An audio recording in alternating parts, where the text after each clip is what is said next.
1, 2, 3, 4. Oh, that looks better. Try this.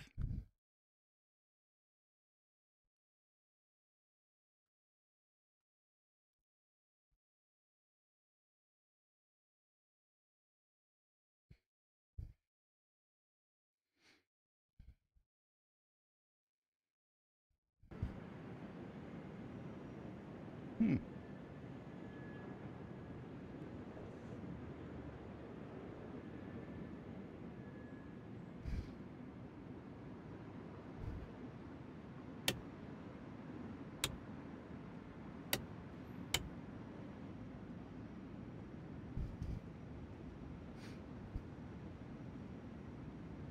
Okay, a couple of technical difficulties right now.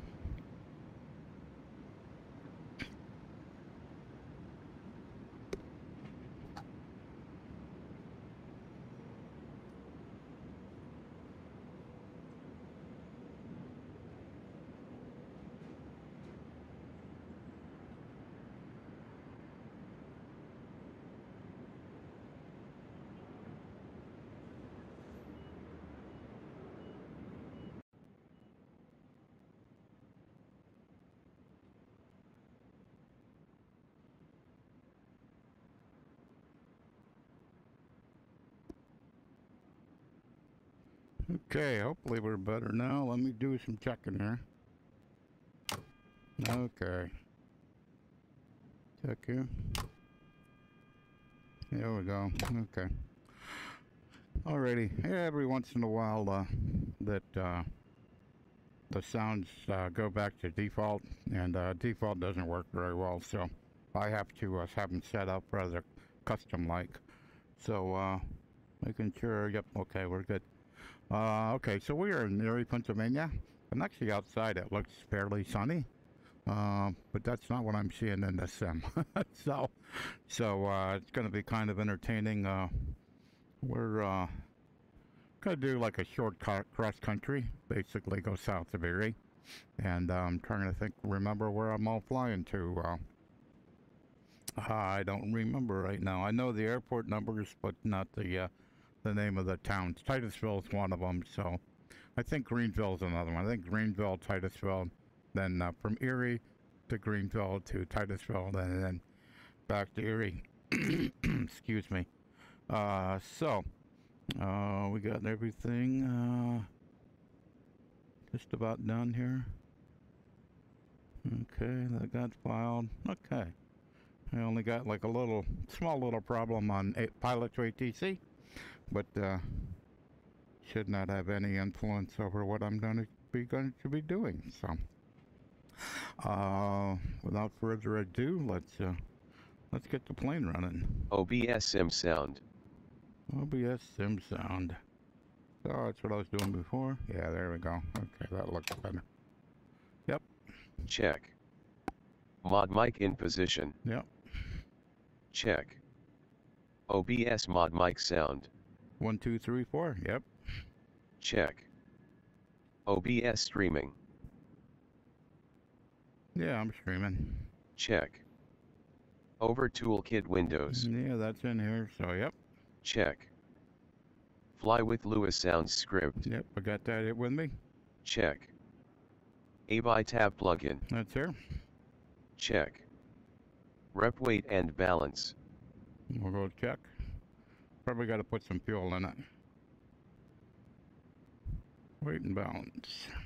Oh yeah. Oh yeah. Oh, let's put 17 in it.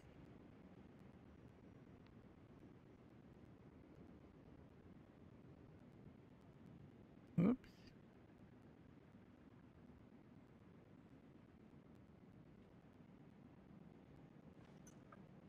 Okay, that's done.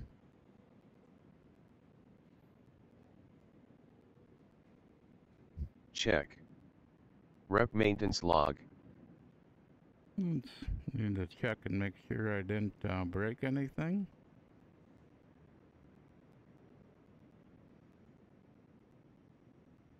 Maintenance report.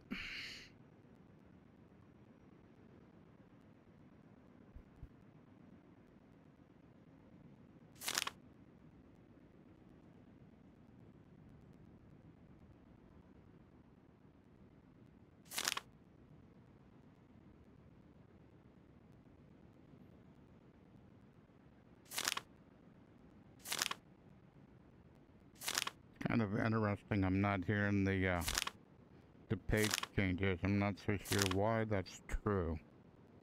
Normally I can hear the page changes, but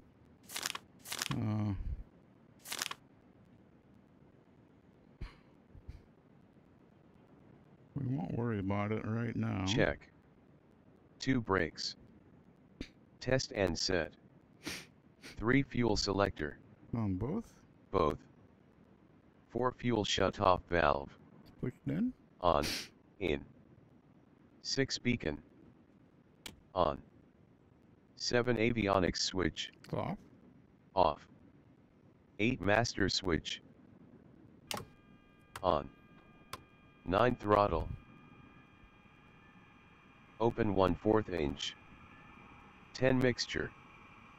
Idle cut off. A auxiliary pump. On. B mixture.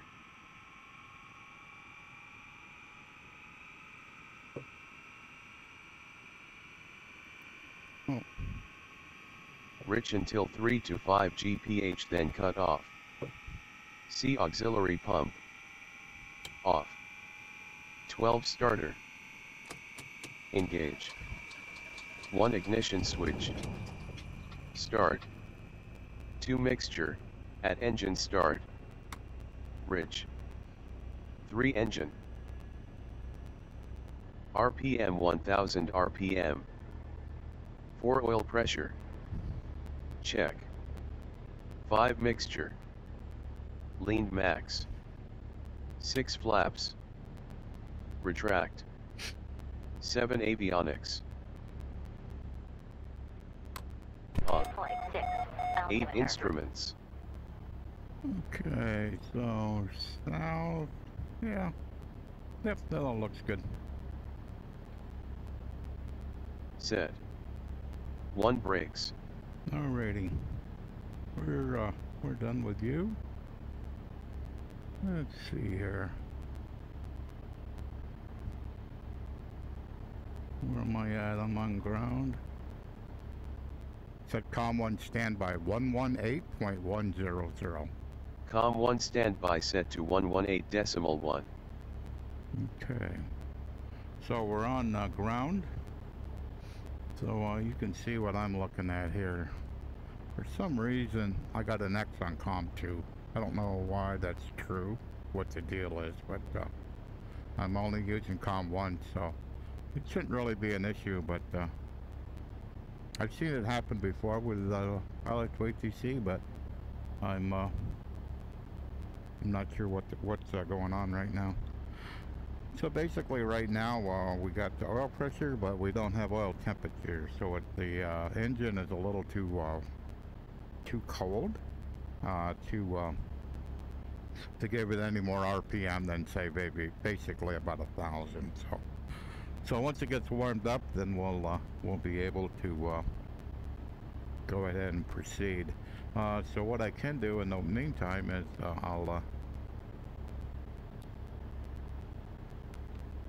so that's the flight plan we want. So I'm going to click enter.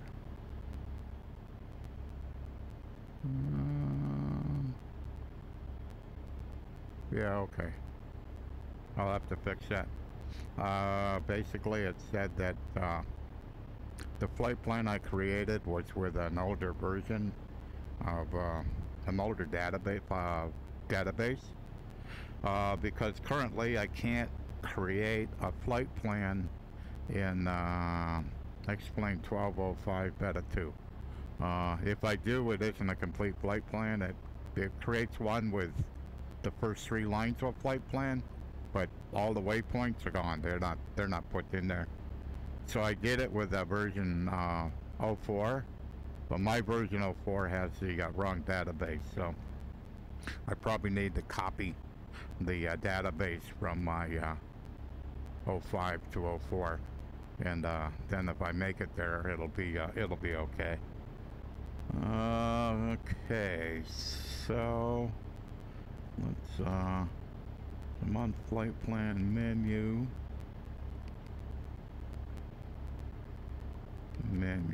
and activate leg. Okay, so looks like it's 39 miles away, and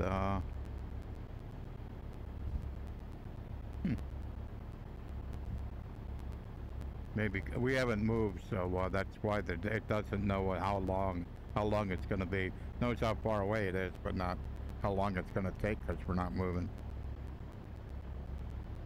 So it's 63 degrees outside, so no need to worry about pitot heat or any of that good stuff.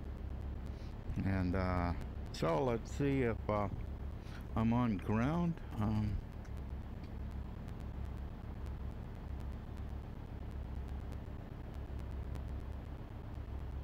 Cessna 6 Bravo Golf, say weather. Cessna 6 Bravo Golf weather at Kilo Echo Romeo India is clear. Visibility is 10 miles. Winds are 260 at 17 knots, gusts to 25 knots. Current altimeter is 3000. Temperature 182.6. They have a bit of a discrepancy in weather. That's cool. Cessna 6 Bravo Golf, say active runway. Cessna 6 Bravo Golf arriving and departing runway 24. Okay. All right. We're warmed up. Cessna 6 Bravo Golf ready to taxi. Cessna 6 Bravo Golf taxi to ramp 3 via taxiways Foxtrot, Delta. Taxi to ramp 3 via taxiways Foxtrot, Delta, Cessna 6 Bravo Golf.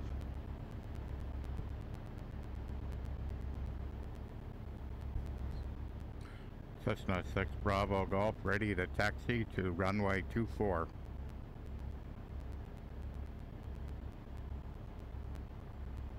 Cessna 6 Bravo Golf taxi to runway 24 via taxiways Delta, Alpha, hold short runway 02, and runway 24.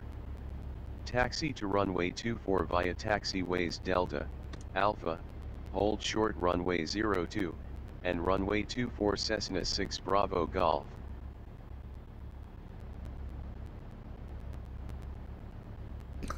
I'm not sure what the ramp is all about. What's it like? What are you talking about? Okay, we'll see how exciting this is. Wind sounded real entertaining, but we'll see. Cessna 6 Bravo Golf, say wind. Cessna 6 Bravo Golf Erie International ridge winds are 260 at 17 knots, gusts to 25 knots. So 270, so they're a little bit off the runway center line, and they're gusting pretty high, so we'll see how bad that is.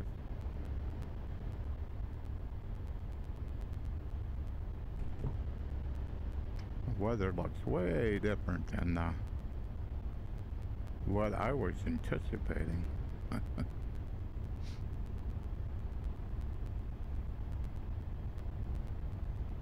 Cessna 6 Bravo Golf cross runway 02.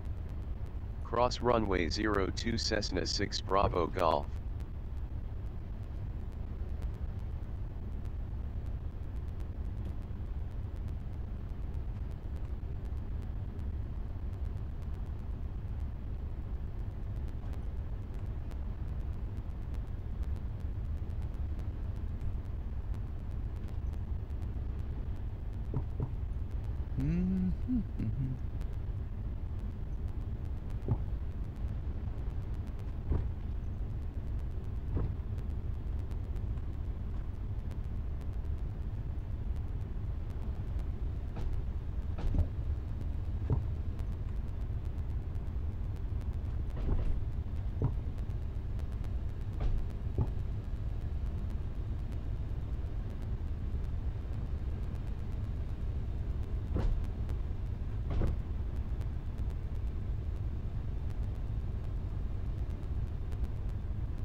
what that was all about.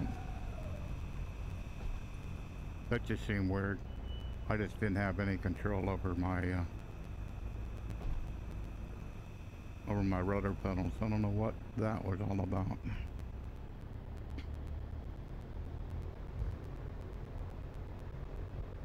I've been noticing when I was taxiing down here. Cessna 6 Bravo Golf contact tower on 118.1. It Have seemed a good morning. A little Tower crazy. on 118.1 Cessna 6 Bravo Golf. What is?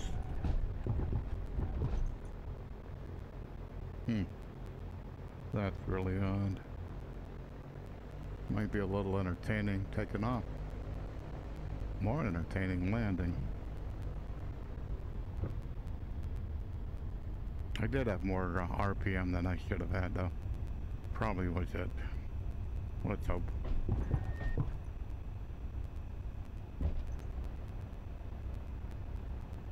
So let's look at this windsock.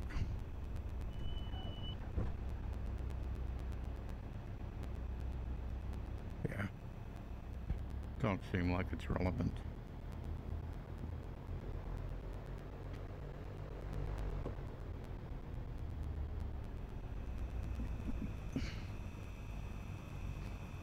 Okay, so I got tower in. Put parking brake on, screw. Now taxi land. Cessna 6 Bravo Golf ready for departure.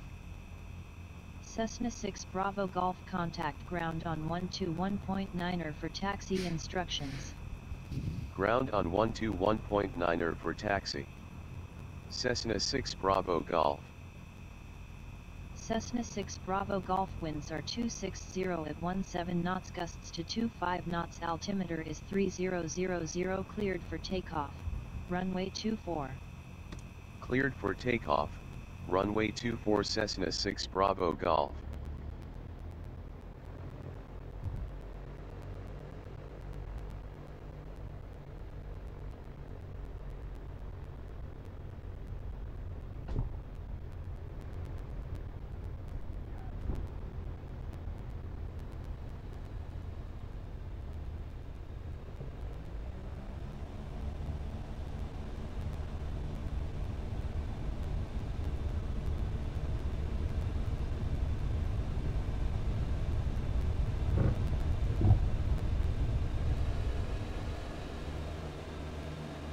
Cessna 6 Bravo Golf, enjoy your morning. Frequency change approved. That was pretty quick. Okay, gotta be a heading of 203. I'm out a heading of 240 right now. I'll wait till I get clear of the airport, and then I'll turn to a heading of 203.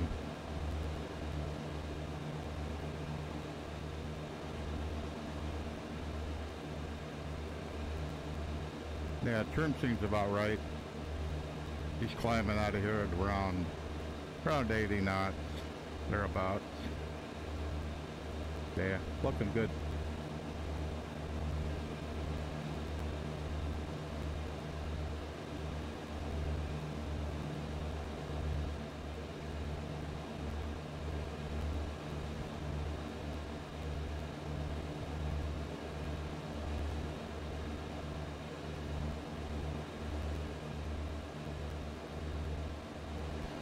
Alright.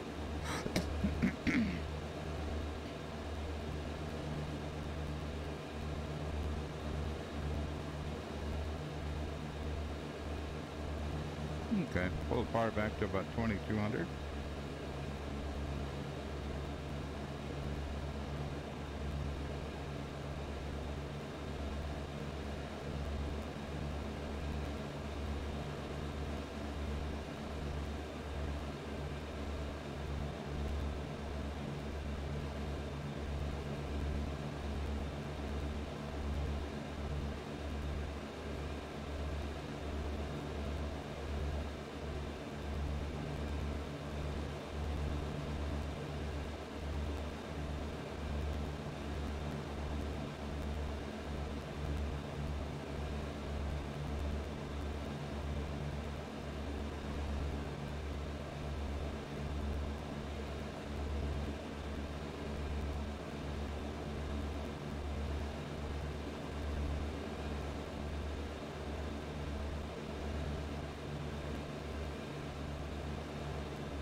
So 25 minutes to the first airport.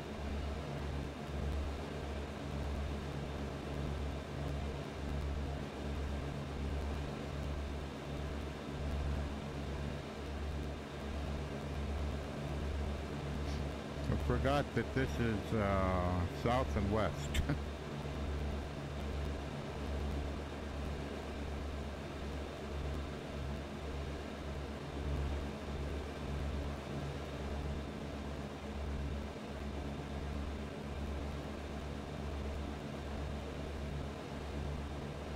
So elevation is 1,200 feet, so 2,200 feet will be the pattern altitude.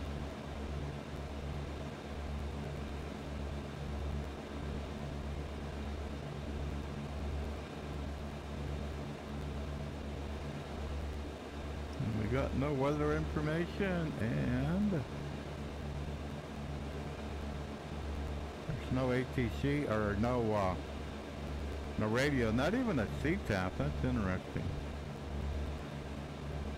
Yeah, so this one doesn't even have a CTAP. That's kind of odd.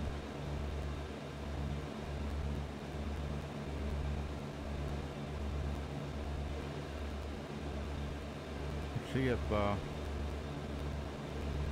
I get a little closer. I'll see if Pilots of ATC has anything. But Habitat says there isn't anything, so that's kind of going to be a little bit fun.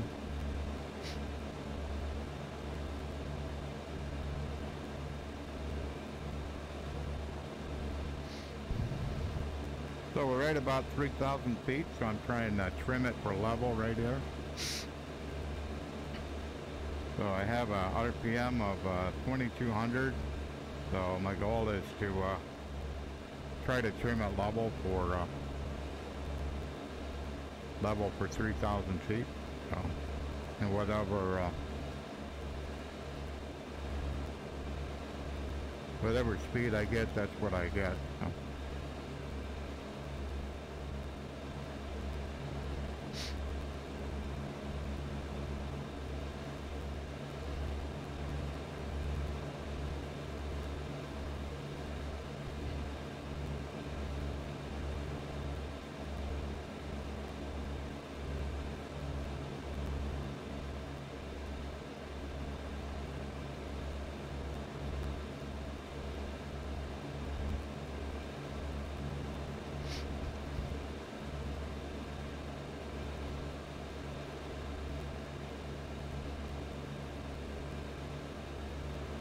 I have my rudder pedal's a visualizer, but I made it too big.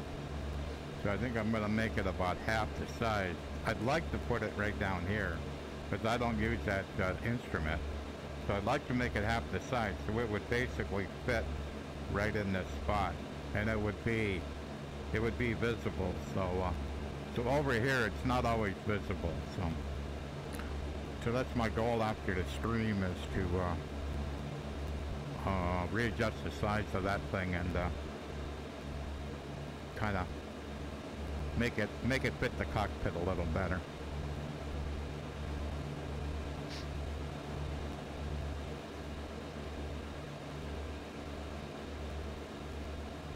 Right now it's just taking up too much space. It doesn't need to show what I want to show. It doesn't need to be that big. It can be pretty small. So. But I thought, I've seen this area here open, so I figured I could put it right there.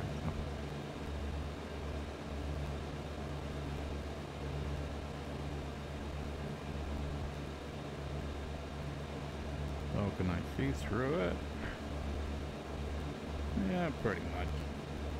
When it's smaller, it won't cover that, so it should be okay.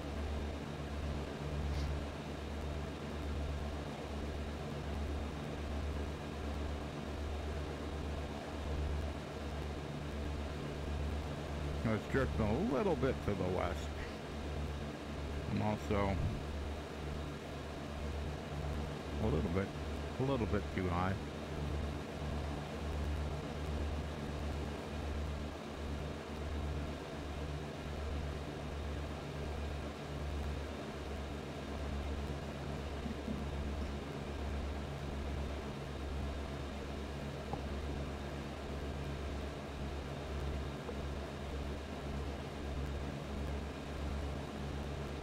Trying to get my headset to set on my head correctly so so it's as clear as it can be.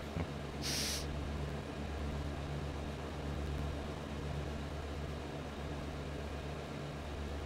It'll be interesting. I get my new headset. I'm getting a big screen beyond. It'll be interesting what that's like. The one thing for sure is it's going to be way lighter than this headset. So I also have a Pimax Crystal on pre-order, and I'm kind of interacting with customer service, trying to get my my $30 pre-order back. They're trying to make sure that I don't make a rash decision. So this headset weighs about 1,200 grams. So Pimax Crystal weighs about the same without the Steam VR, whatever they call that. Something that fits on the front of the headset. So that's got to weigh at least 200 grams. So now you're going to have a headset that weighs 1,400 grams. Now, there's a battery in the back of it, so it's kind of counterbalanced, but it's still 1,400 grams. So that's quite a bit of weight to put on your head for lengths of times that I stream. So, because I stream for 2 or 3 hours. So, and I can feel with this one, it's comfortable. Yeah, I mean, I've got it. So this comfort strap kind of holds the weight of it. So the weight of it's pretty much on the top of my head. So it's not pulling on my nose or anything. So it's fairly well balanced, but it's heavy. There's no doubt about it. So, and I'm looking for something quite a bit lighter. So, and the big screen beyond is without the audio straps, 125 grams. So it's a tenth the weight of what this is. So it should be a very interesting experience. The field of view, I think, will probably be a little bit less than what I have right now, but not a lot less, just a little bit. And whether that bothers me or not, I don't think it will, but I don't know until I'm actually using it. So.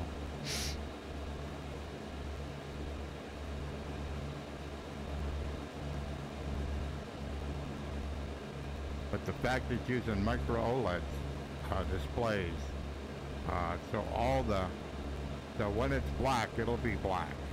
It won't be gray, it'll be black. So that's going to be quite a difference. And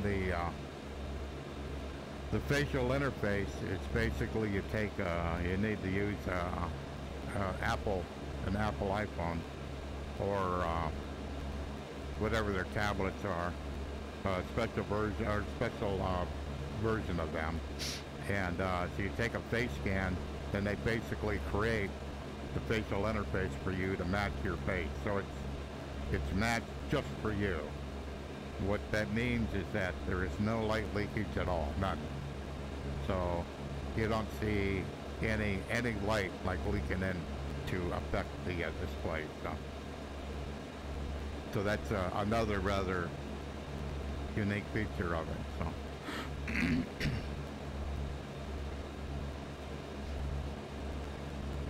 Oh, still got 14 minutes to go. So.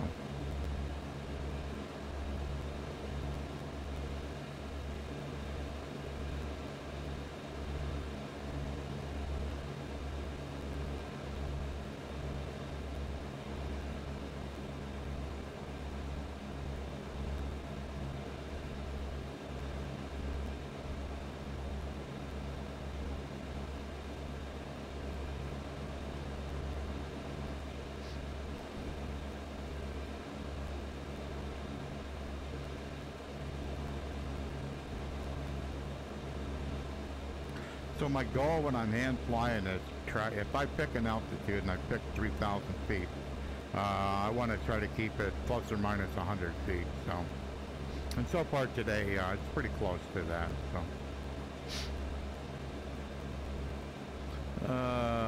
So probably ought to think about airport runways. So we don't want the turf. I took off on 2-4. I don't have any weather information to tell me any different. I think I'm gonna do 3-3.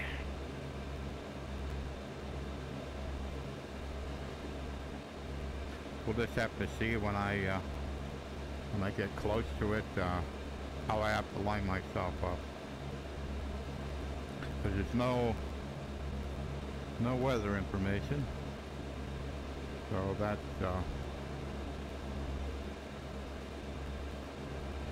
a problem. And it's a really windy day, so it could go pretty badly, but we'll have to see.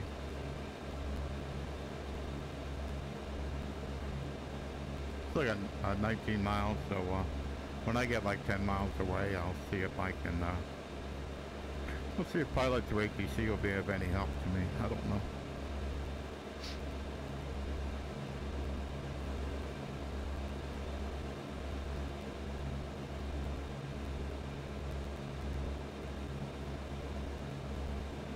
I didn't check that part when I was picking this airport. Because I just picked it on SkyVector. I didn't look at much else. I just knew the name of a town and it says, okay, we can fly there. I looked at the length of the runway. It was, I think it's 3,000 feet, something like that. Which I kind of figured, that's big enough. That's long enough, way long enough. KERI's 8,000 feet, but this thing will land in 3,000 feet. As long as you ain't got, as long as you're not landing with a tailwind, should be okay. So my goal is to touch and go, so I'm not going to be trying to stop. I'm just going to get the wheels to touch the runway and flaps up, power up, let's go.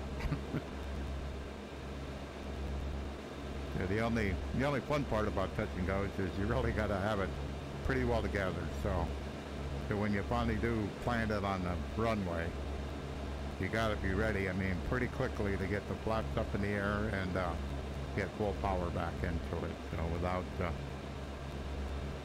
kind of and staying pretty straight down the runway. So I've done a lot of them in real life, and I've done even more in a sim. So.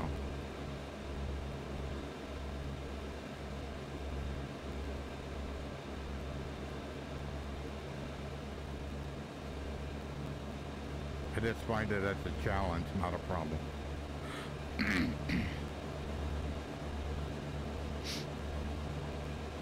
Because on these flights, there's no reason to stop.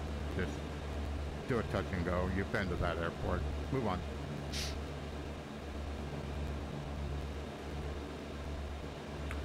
So this over here is Pymatuming Reservoir. And to the left,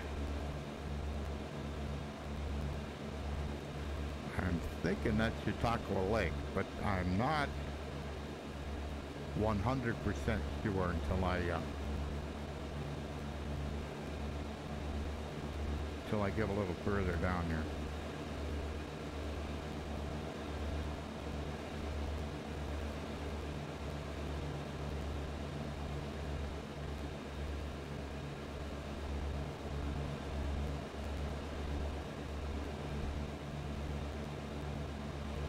I can see it on the map, but I don't see a name for it.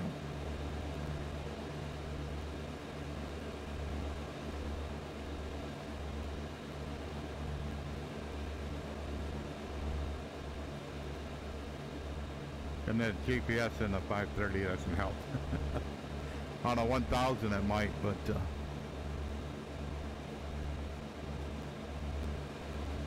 Meadville Airport's pretty close to here. Yeah, it's Conneaut Lake. I see it now. I kind of thought it had to be. There used to be a Conneaut Lake Park, amusement park, and they have seemingly fallen on pretty tough times.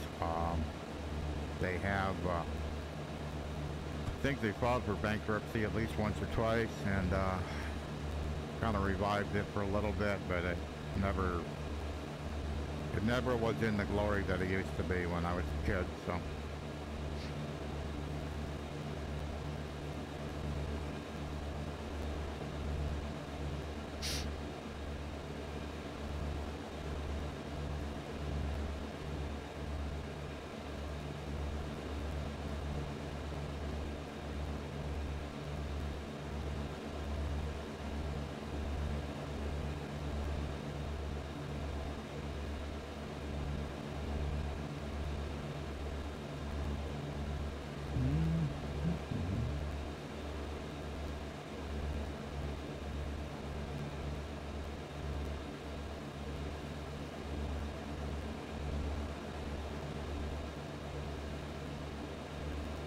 You know, I've never been to this airport in real life, and I don't know if I've ever landed in the sim. So.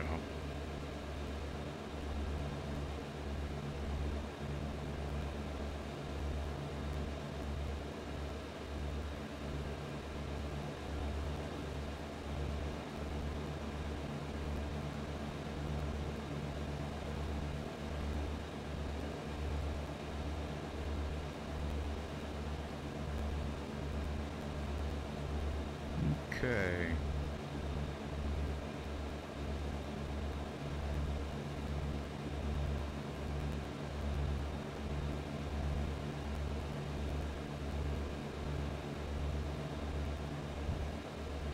So Pilot's ATC says it has a Unicom.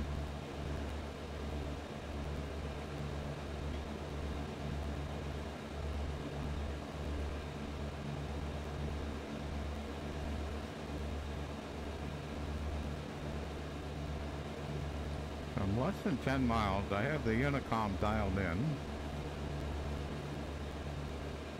Cessna 6 Bravo Golf, stay active runway.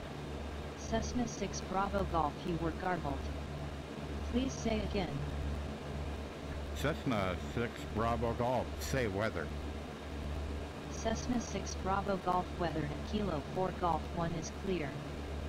Visibility is 10 miles. Winds are 268 at 13 knots. Current altimeter is 3004. Temperature 212.7. Cessna 6 Bravo Golf, stay active runway. Cessna 6 Bravo Golf arriving and departing runway 23.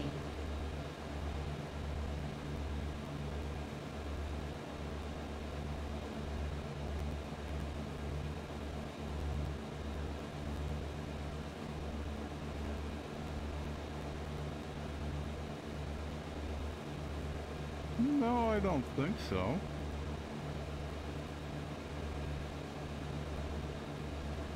Two three's a grass strip. I'm not doing that.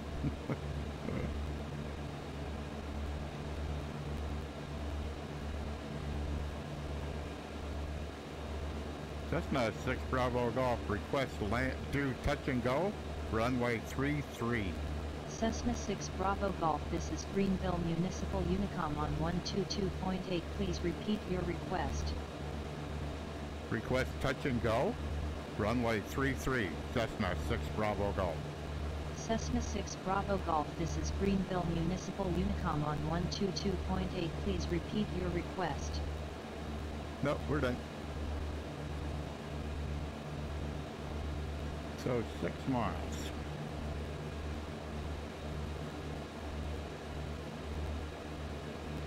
So I'll pull back power a little bit here. I got to get rid of some elevation.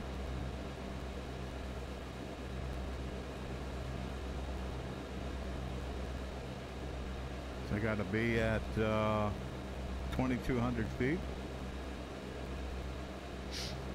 And once I see the airport, then I can make my decision as to how I need to approach.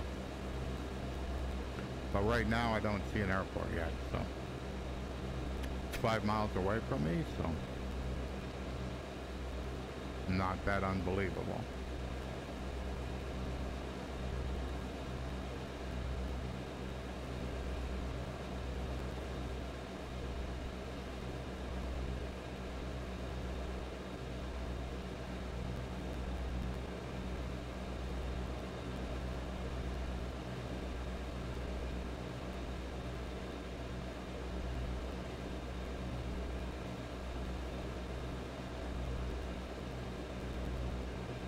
4 miles out.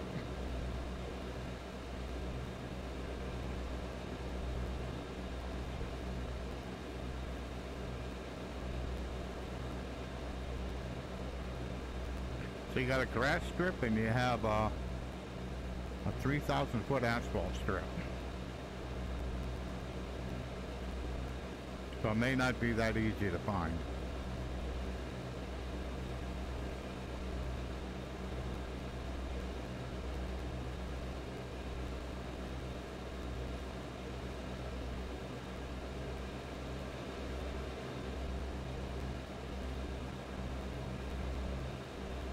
But it's supposed to be right in front of me, so 2.7 miles away. Yeah, but I'm almost thinking I can see kind of a hangar-like thing, so.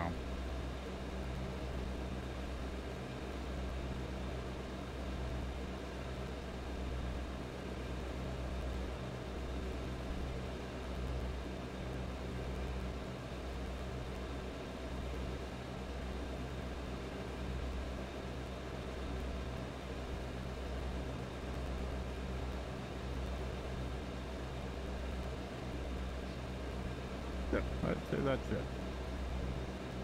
1.7 miles away, so let me turn like this. Let me see how this goes. Alright. So, yeah, that's a runway. So I'm going to turn like this. And I'm a little bit too low. Climb up a little bit here. So I should be at 2,200 and I'm at about 2,000. So I'm going to turn over like this a little bit. Try not to lose too much elevation. I've lost RPM. So I give it a little more power. And so I'll be set up to do left downwind for a runway 33. Because I'm not landing on the turf. That's just not going to happen. So I'll get over here a little bit. I'll be near enough that when I spin around here, I'll be able to obviously see the runway, the airport. So we go ahead and turn back around. I'm just doing a gradual turn here. It should be far enough away I'll be set up for a downwind. My preferred method is doing teardrop, but it kind of depends on the where I am and how things are going, how things are looking. Looking for an airport, looking for an airport.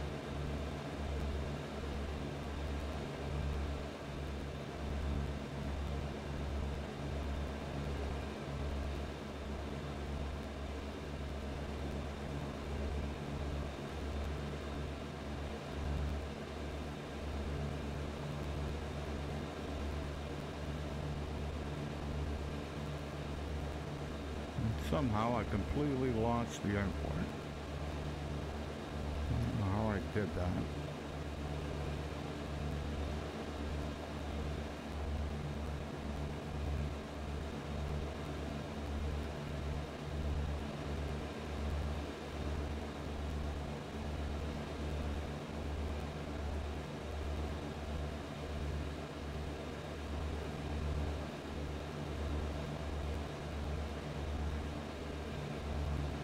That's the airport.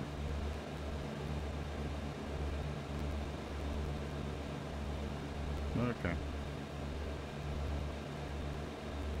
So this is the direction I need to be going to land. 3-3, so that's 3-3 going that way.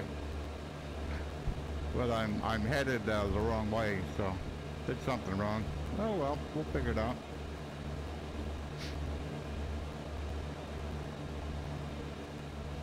So I'm at 2,400 feet, so I'm at a pretty good place here, so. Kind of look and make sure I don't see anything approaching us. And I will I'll go ahead and set up for a downwind for 3-3. I don't know how I messed that teardrop up. Evidently I didn't go out far enough. I think it's what I did wrong. So that's fine.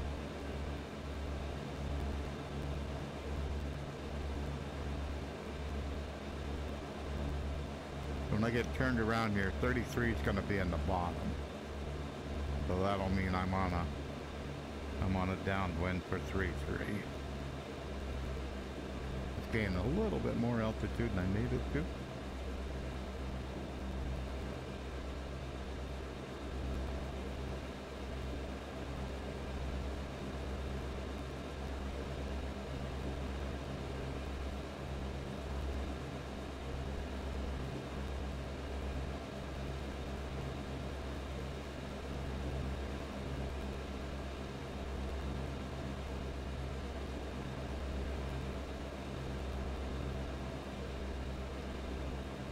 So I need to get this thing set down. I need to not be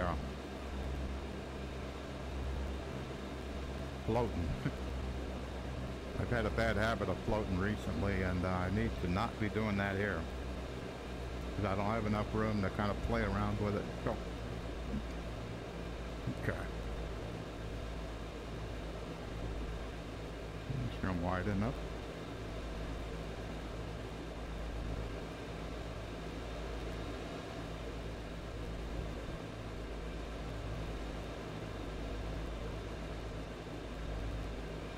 Okay, and the wide arc,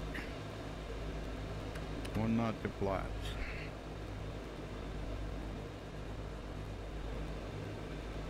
Cessna 6 Bravo Golf, downwind runway 33. Cessna 6 Bravo Golf, this is Greenville Municipal Unicom on 122.8. Please repeat your request.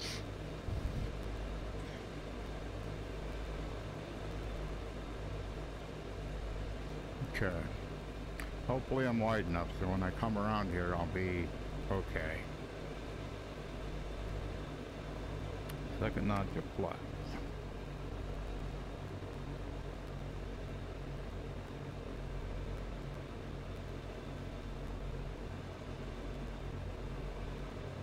Trying not to be too steep. Trying to find this runway. There's the runway. Not doing too bad. There. Okay. Well, now I can turn for final. Trying to make sure I don't pull back on the yoke. A little bit high. Just trying to let it descend. Like 1500 RPM right now. I'm in pretty good shape.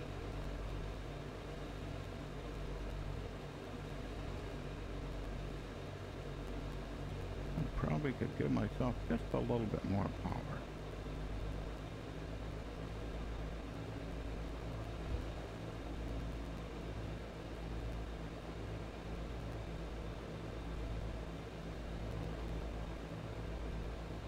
So this ain't all that big a runway, so we're trimmed up.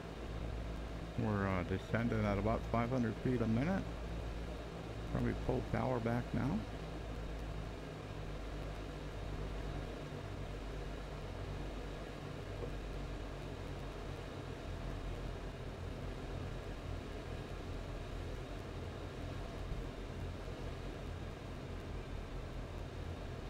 Loaded. Wow.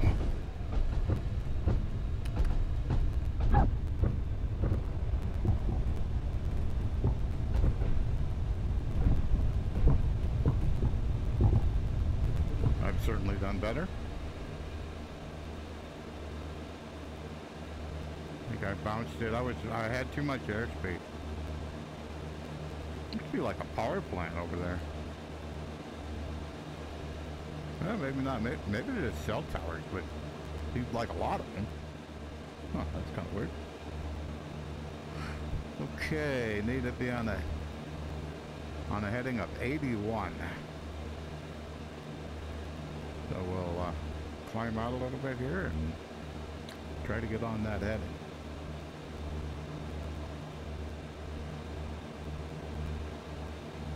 We're about 30 miles from the next airport.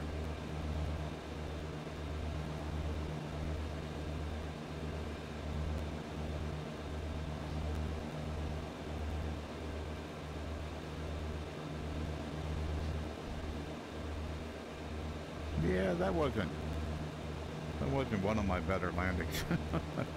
Oh well. that's what I like about just picking random airports. So part of the problem is you got to find them first, and then the next part is you got to land on them. So, and kind of figure out. And when I looked at the windsock, I was on the right end of the runway, so that was important. So, but man, did it seem to float? I couldn't believe it, but I still didn't have. I was thinking I was lower than what I really was. So, whoops.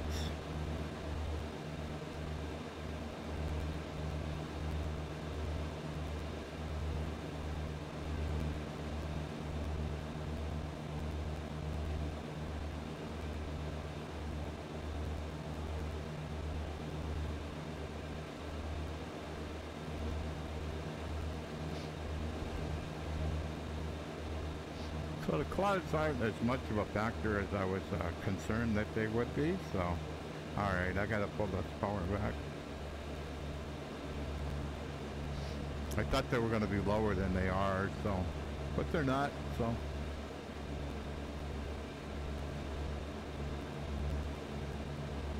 So we are 28 miles from this next airport, and the next airport is Titusville. So what's Titusville got to offer me? We got a CTAP. We have one runway. 1 and 1.9. I'm going with 1.9.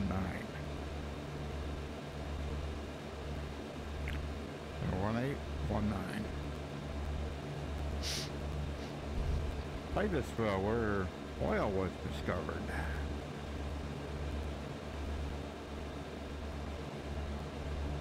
That Drake's well.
Yeah, I'm the co-author of X Checklist, and it was brought to my attention that if you're on a Mac and you use the, there's two ways you can display it. You can display it as a widget, which is the old way for user interfaces with X-Plane, or you can do it as a GUI, which is the newer way. Well, to make it work in Windows, in VR, I had to create a checklist that uses the GUI, and it seems to work fine on on Windows, and it works fine on Linux. But on a Mac, from the day I created that, the GUI one doesn't work on a Mac. I mean, it's bad. If you try to use it, it'll display the very first checklist page, and then when it goes to display the next page, basically crash the desktop in on the Mac. Certainly on my M1 Mac.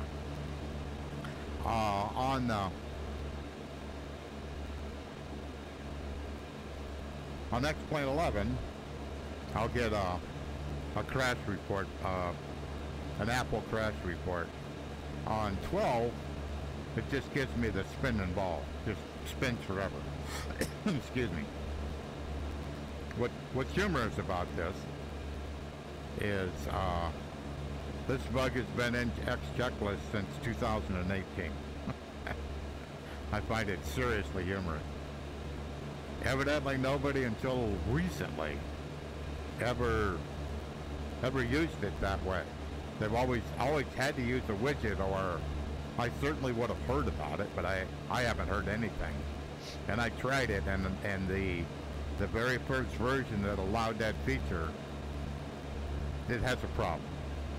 So now I'm trying to figure out what is different on the Mac that makes it do that, where on Linux and Windows it's a non-issue. So I'm not sure yet. So I tried, I got with my co-author Michael, and he suggested something, and I tried that. Didn't make any difference. So I did a back trace on it, trying to figure out exactly where it's getting messed up at, and I sent that to him. And after I'm done streaming and I work on my little gadget here, I'll get back after trying to figure out what is wrong. So, but it's kind of crazy when you write software that you can have bugs for a long time, for a very, very long time. And as long as nobody ever does the combination that bug present, they'll never be found. So, and it's something I never checked. I just, nah. Because it wasn't the, I was using VR, and at the time I did it, I was using VR in Linux, and I was using it in Windows. So I never even checked the Mac, because the Mac doesn't support VR, so there was no reason, you know. So, but in hindsight, maybe I should have. Many years gone by since then, so.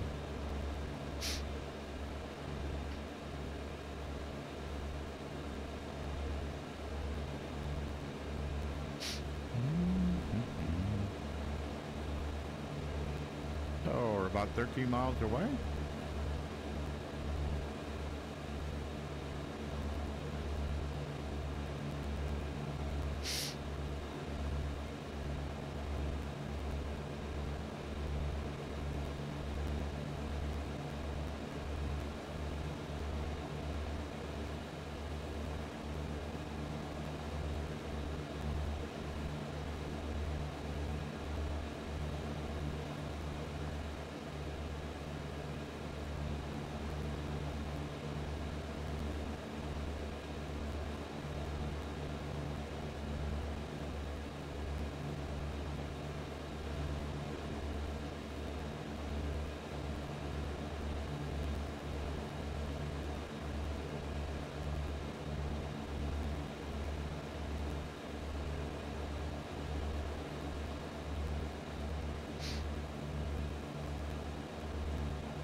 Set COM1 standby 122.900.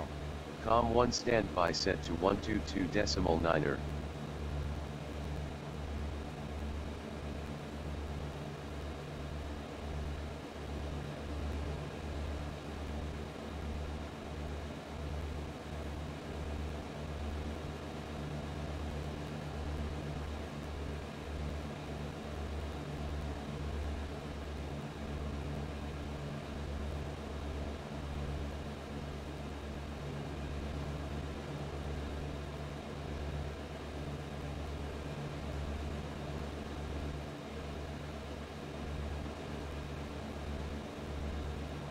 So when I get about 10 miles away with Pilot to HTC, I normally tell it I want the weather, and I don't tell it the airport.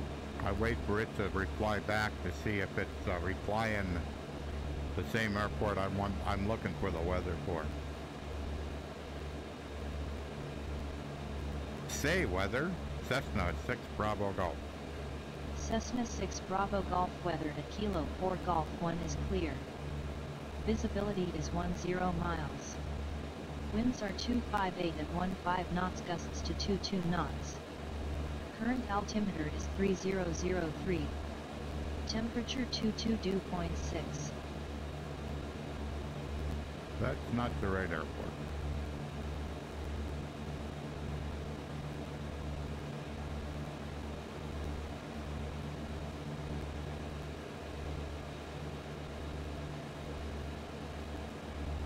Say weather at 6 Golf 1, Cessna 6 Bravo Golf.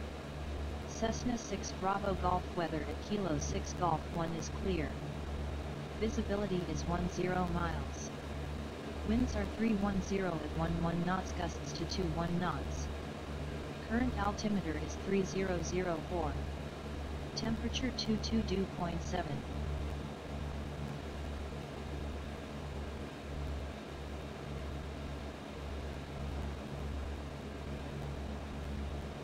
Say active runway for 6 Golf 1, Cessna 6 Bravo Golf. Cessna 6 Bravo Golf arriving and departing runway 01. Okay.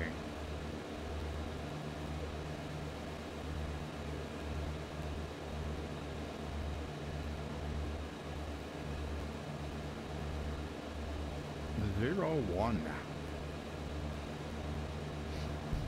Elevation 1500, 2500 is the pattern. We're 5 miles away. Just about straight ahead of me.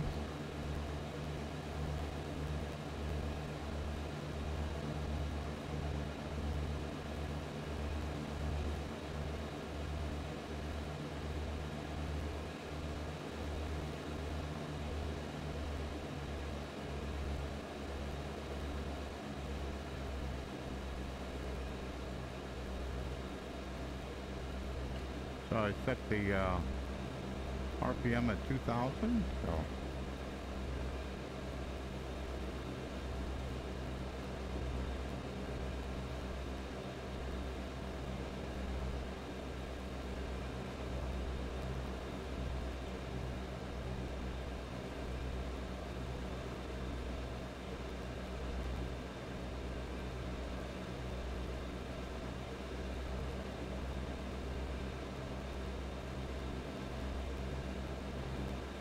I would assume that clearing up in front of us before the hill is the airport.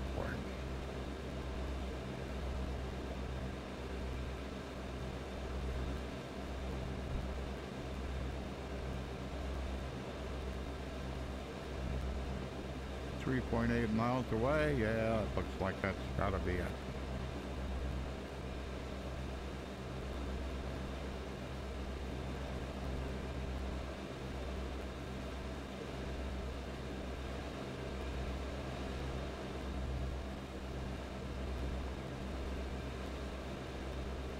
Yeah, looks like I can see the runway, so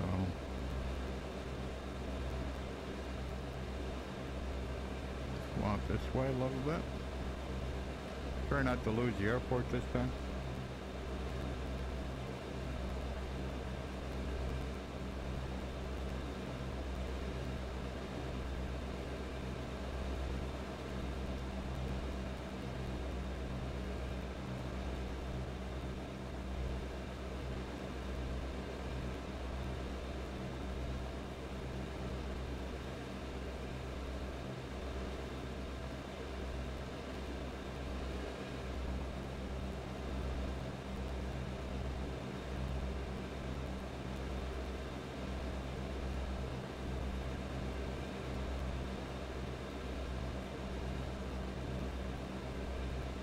make sure I'm steep enough, but not too steep.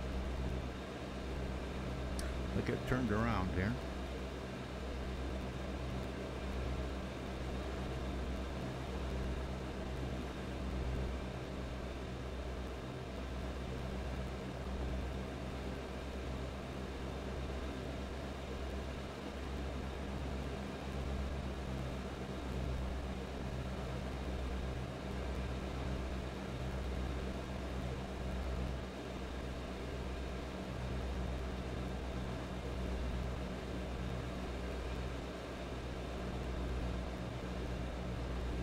Absolutely the runway. I'm a little bit not quite lined up for a pattern here, but we'll make it work.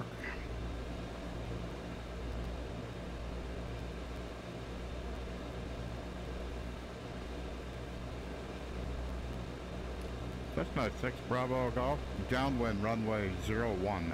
Cessna 6 Bravo Golf, this is Unicom, go ahead.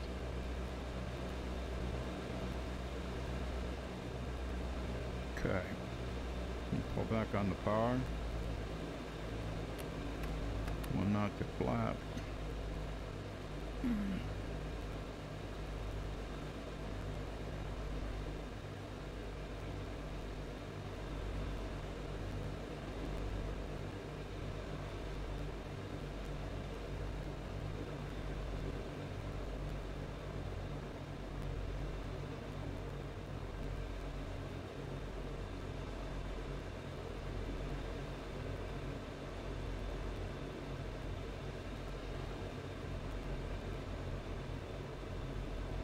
Okay.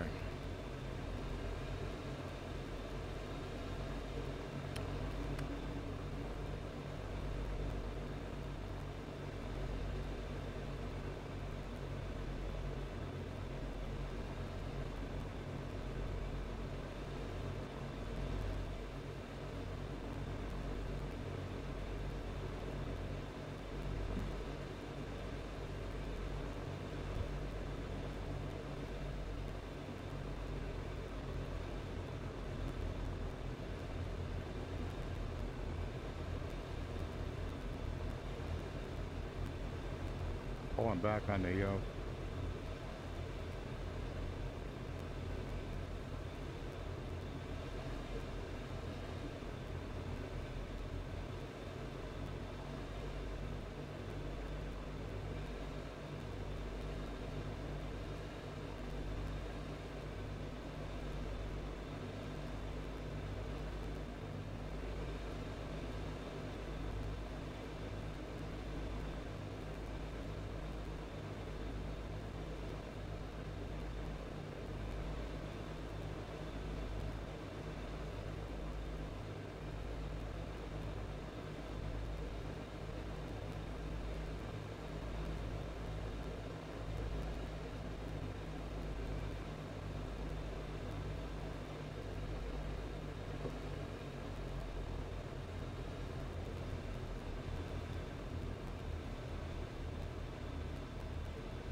May have been a great landing, but it didn't end well.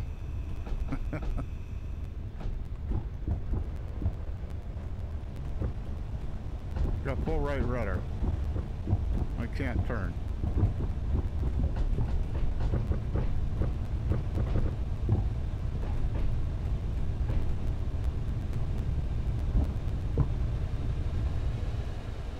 I'm not sure what that was all about.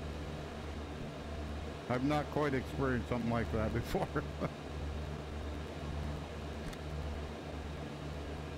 Say weather, Cessna 6 Bravo Golf.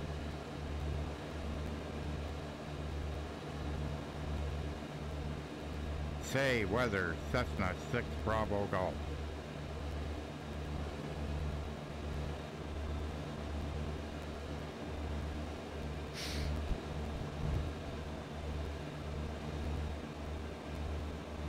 Say weather, Cessna 6 Bravo Golf. Unbelievable.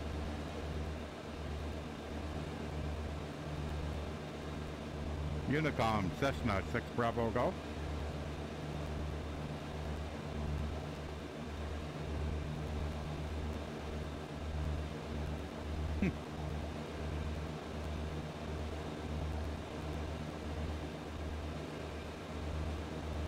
Cessna 6 Bravo Golf, say weather.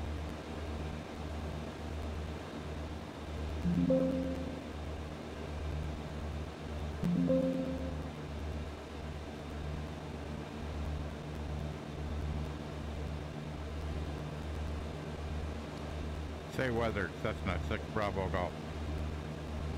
Cessna 6 Bravo Golf weather at Kilo 8 Golf 2 is clear. Visibility is 10 miles. Winds are 300 at 13 knots, gusts to 21 knots. Current altimeter is 3000. Temperature 20°.8. Say weather at 6 Golf 1, Cessna 6 Bravo Golf. Cessna 6 Bravo Golf weather at Kilo 6 Golf 1 is clear. Visibility is 10 miles. Winds are 310 at 11 knots, gusts to 21 knots. Current altimeter is 3004. Temperature 22°.7.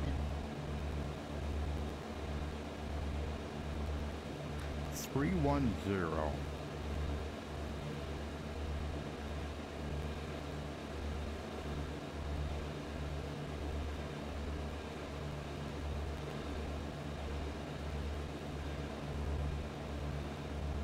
That might have explained it. 336 where I need to go. Get headed back to Erie.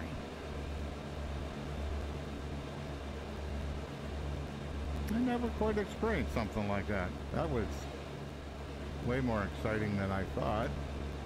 Because it looked like I was pretty good lined up on the for the airport, but man, it just fell apart once I put the wheels on the ground. Wow. Okay, 336.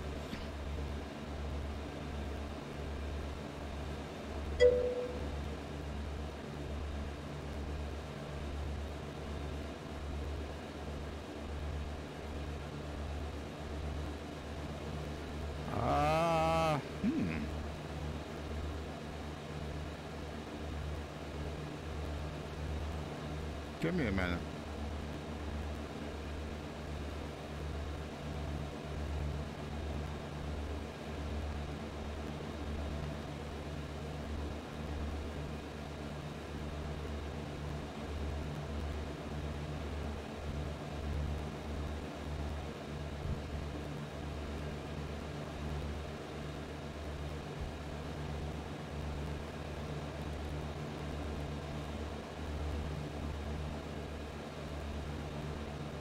Just trying to get my plane stable. I got a ways to go to Erie. Oh, there we go. Okay. Not so sure why I don't see.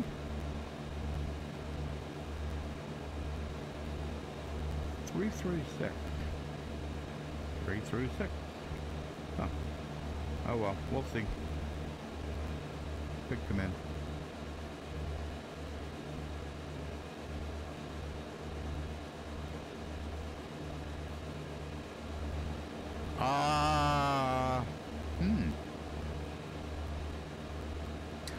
It depends what you're running for a computer system.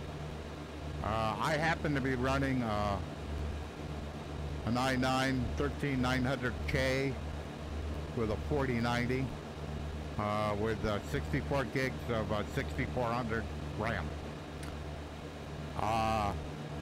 This is what I'm experiencing.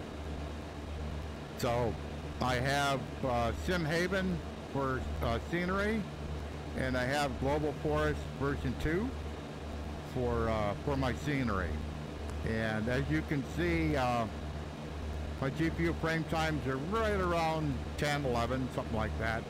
So, and I'm constantly getting around 45 frames. So the other thing I'm doing, and that's in the description, is there's a flag for 1205 beta 2 that basically what it's doing, and this only works for SteamVR headsets and HP Reverb G2s. The Quest and the Oculuses, this does not work with it for some reason. I don't know what the reason is. But this particular flag, what it does is it takes DirectX 11 and it basically shoves it into the VR composter, and it helps a lot. It helps quite a bit. Now, about the same time I started using the flag, I built this new computer system. So I didn't have a lot of experience. I went from a i9 900K with a 3090 to this computer system.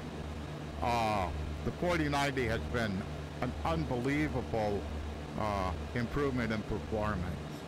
So if you have an appropriate system, VR can be a lot of fun. It absolutely can be. But if you don't, and or have some of the other headsets that aren't currently supported, then because before, when I was on my 3090, my GPU frame times were in the 20s and 30s, and I would never see 45. It would be, 30. I mean, so this is quite different, So I just wanted to make sure I have those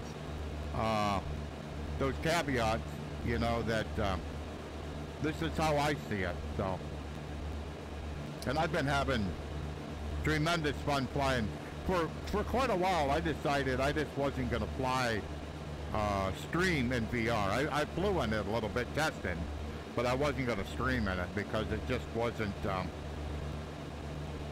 It wasn't a pleasant experience for me, and if it's not pleasant for me, I'm not going to stream it. It's a pleasant experience now. Today's been kind of entertaining with gusting winds and stuff. That it's the winds are evidently out of the capabilities of both the pilot and the aircraft. So I'm feeling pretty miserably at landing. So I'm a little concerned that I'm not seeing.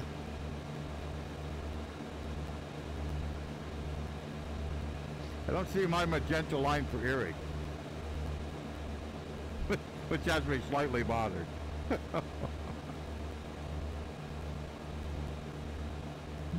Let's back out a little bit. Make sure I'm kind of going the right way. Oh, at least I'm going the right way, I think. That's got to be Erie. Yeah. Hopefully that's not Cleveland.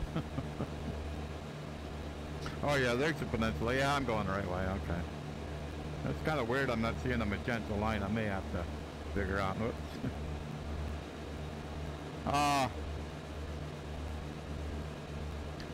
Twitch forever.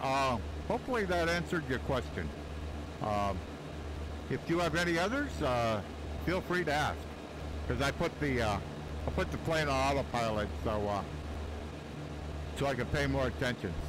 So. But right now, I can't figure out why.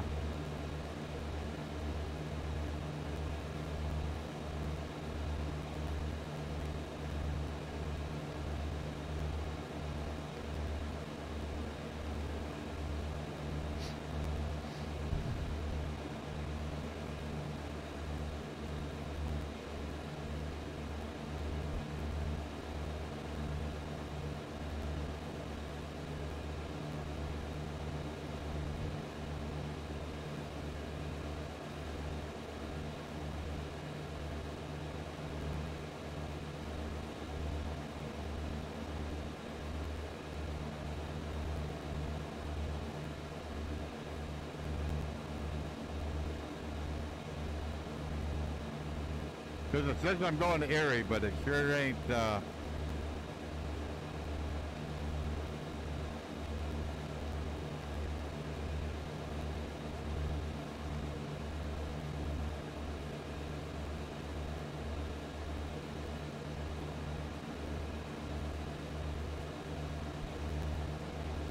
looks better.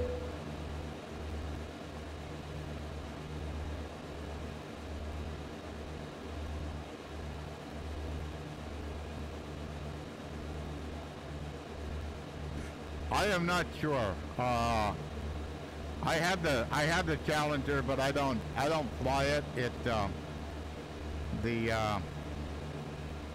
I bought it basically because the TBM, seemed to work pretty good in VR. But that's waiting for an update for X-Plane 12, and I bought the Challenger for that reason. But to me, as a VR only user, there was too many compromises for me to be happy with in the hot start in the Challenger, that I just kind of just walked away from it for a while, because there was too many things that were wrong. And there was a group of us in the VR community that tried to help, but seemingly fell on deaf ears. I'm not sure. I don't think, quite frankly, I don't think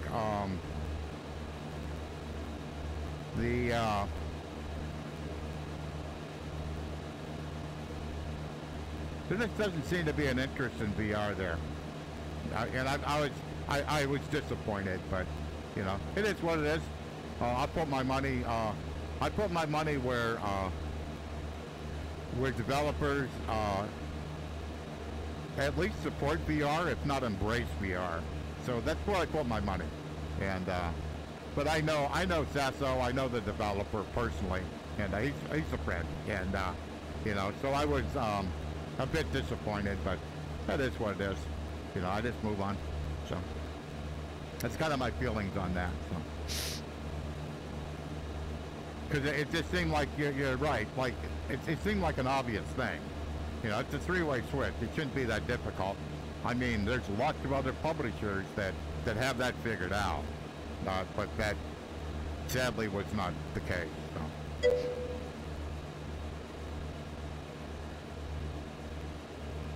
Yeah. Just sad.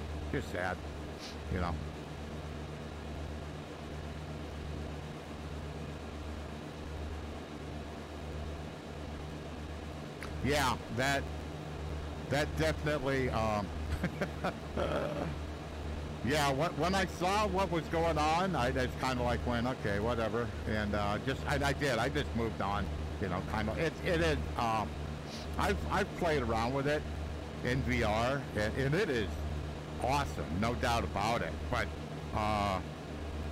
to use it to and it's kind of, and it's also an aircraft kind of out of my way out of my comfort zone, like a high performance GA aircraft, like a TBM. That's probably about the limit of where I want to be, and the Challenger was way above that, so it just wasn't. That also just didn't pique my interest, so But I basically bought it to support the developer. That's all, So, and I'm glad I did. I'm fine with that.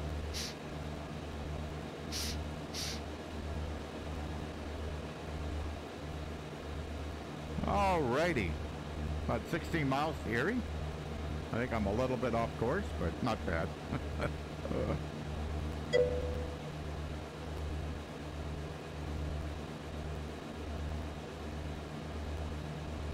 Yeah.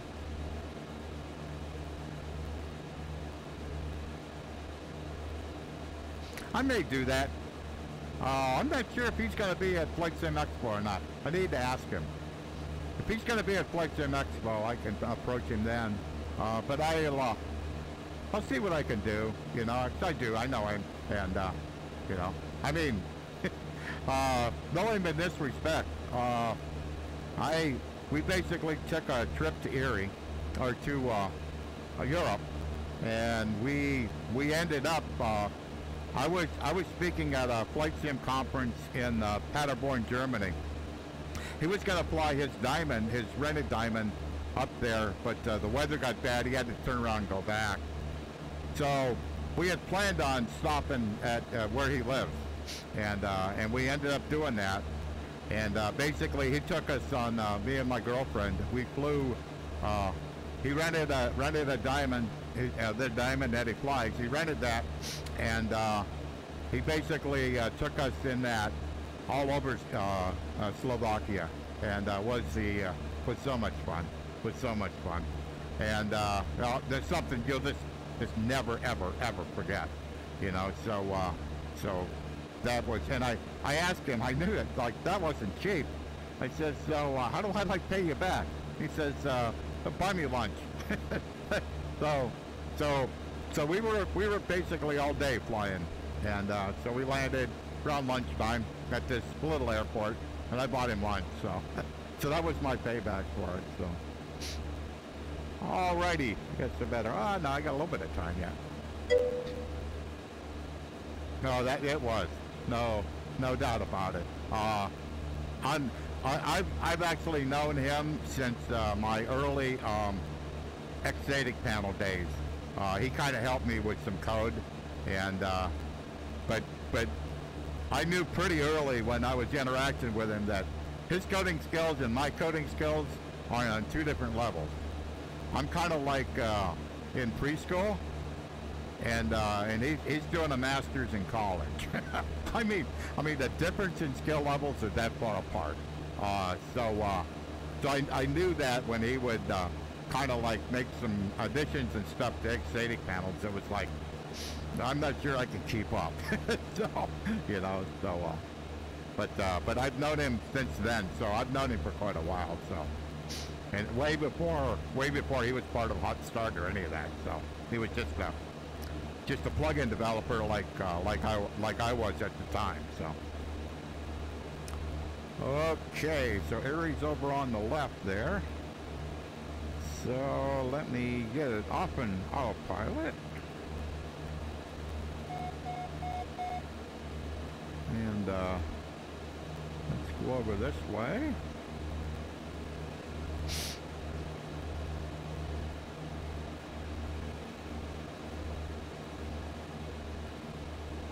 Set COM1 standby 118.100. COM1 standby set to 118.1.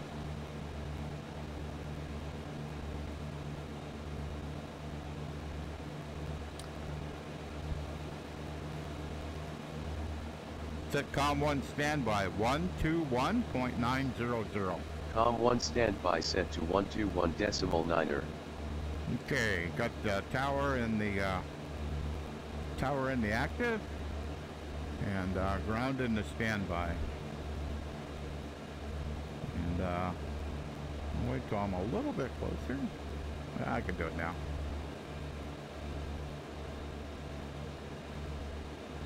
Say weather. Cessna 6 Bravo Golf. Cessna 6 Bravo Golf weather at Kilo Echo Romeo India is clear. Visibility is 10 miles. Winds are 260 at 22 knots, gusts to 31 knots. Current altimeter is 3001. Temperature 19 or dew 0.5. Awesome. Say active runway, Cessna 6 Bravo Golf.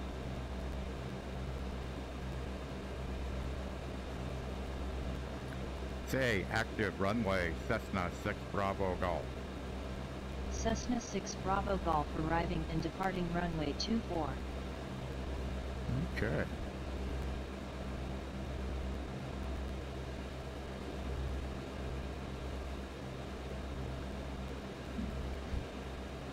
Request permission to land, Cessna 6 Bravo Golf. Cessna 6 Bravo Golf, enter pattern on a left downwind for runway 24, pattern altitude is 1,700 feet. Call downwind. I will Enter do that. pattern on a left downwind for runway 24, pattern altitude 1,700 feet, Cessna 6 Bravo Sounds Golf. good. It's going to be an entertaining landing. If I can keep it on the runway, that'll be lucky, but I don't think I'm going to be able to. It's gusting at 3.3. I mean, it's like, I don't care if it's right down the runway, and it's not. It's a little bit off. It's like 2.6, I think it was. And it's like, so it's going to be a quartering. And yeah, this plane ain't made for this. So. I thought it was pretty windy outside, but I didn't think it was this windy. Oh yeah, I'm sure I do. The thing is that I don't back away from these. I just kind of like, okay, whatever happens, happens, you know. So used to be I would just like change the weather. Nope, not anymore. Go for it.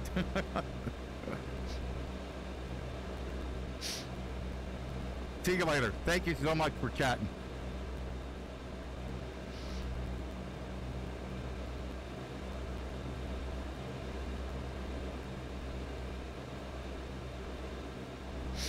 Okay, so pattern altitude here is around 1,700 feet or so. And so we got I see the small neck of the peninsula, so I have to get past that, and then I can turn in and get lined up for the downwind of runway 24. I have my heading bug 24 dialed in, my heading bug, and so when I get spun around here, I'll know that I'm set up correctly. Because right now I'm kind of going on a heading of 240.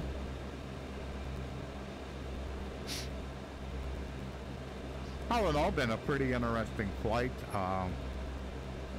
Most everything's working, with the exception of just too much wind for this plane and pilot. So, but that's the way it goes.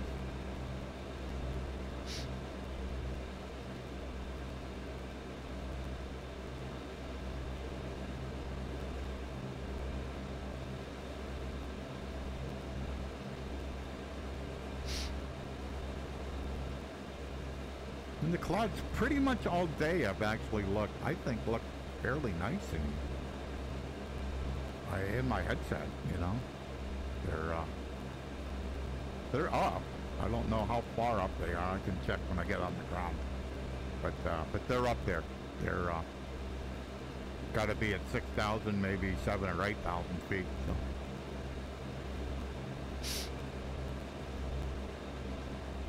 So I'll get out past the airport here. I'm just kind of running. I'm just a bit south of the airport.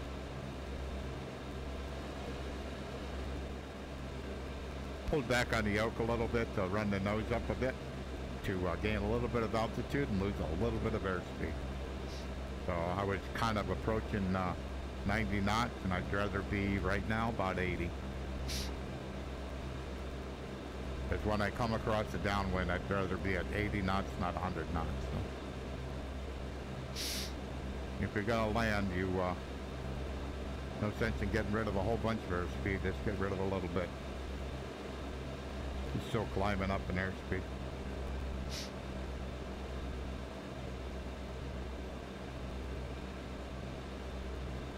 You can see the nose dropping. So as the nose drops, the airspeed goes up.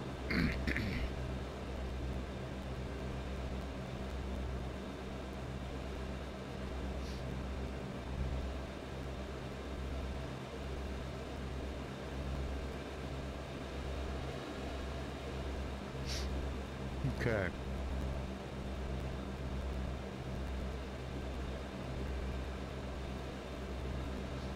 We have a Lifestar helicopter that flies over our house off and on, and it's always interesting when you're flying in an airplane and you're like, you can feel the concussion of the rotor blades going over your house.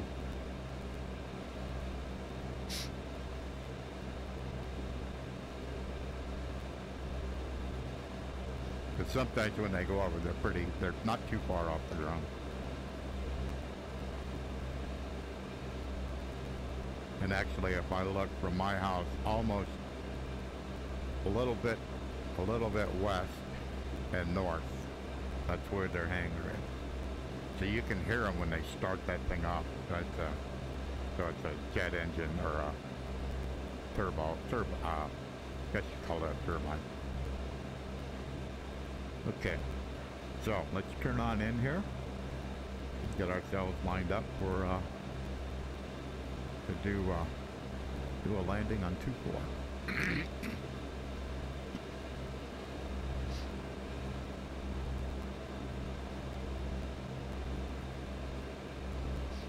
Just looking for all the landmarks.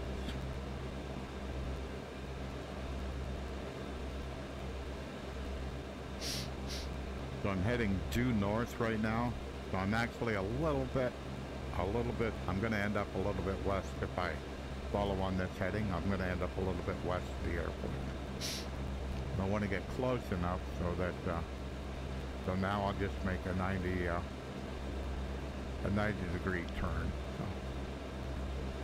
So I'm basically looking for Interstate 90. So the 4-lane highway here is 79. That's coming down. That ends up going into Erie.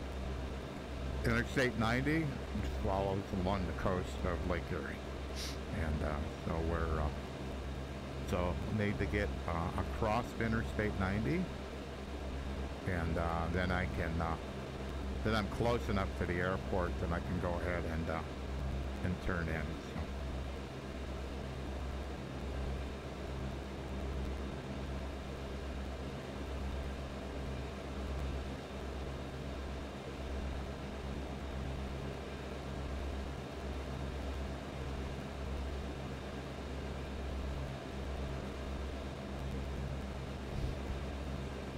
You can see the thinness of the peninsula, and that basically is going to point right to the airport. So that means I need to be a little bit to the west so far, a little bit. But I'm quite sure right there that is the airport. Does that look right? Yep. Yep, that looks right. So I'll follow 90 out a little bit here.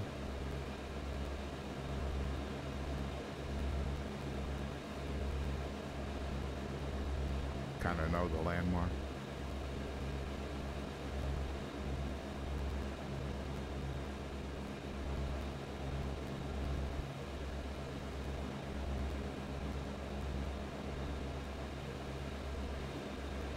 You can drop them a little bit in altitude here. That's not good.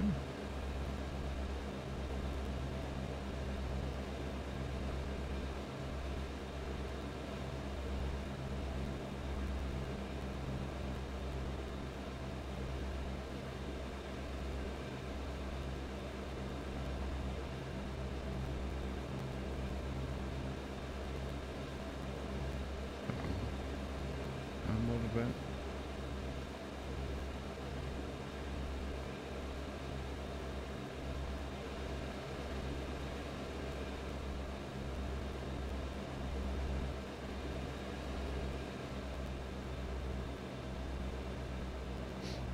Good.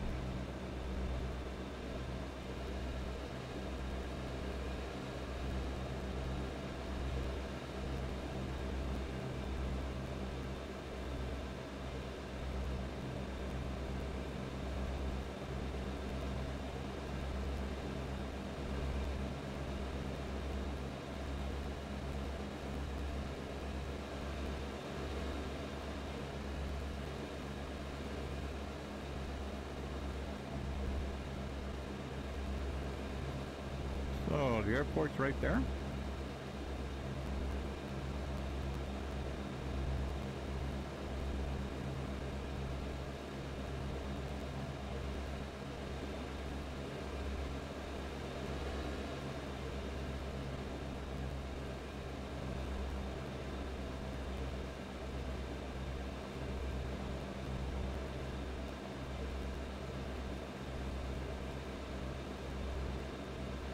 Oh,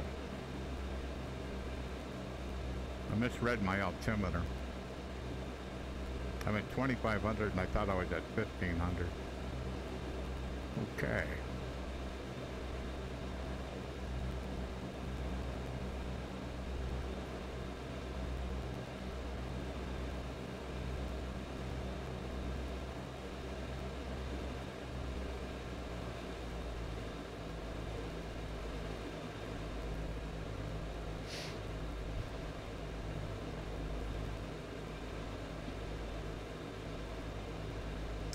Cessna 6 Bravo Golf, downwind, runway 24.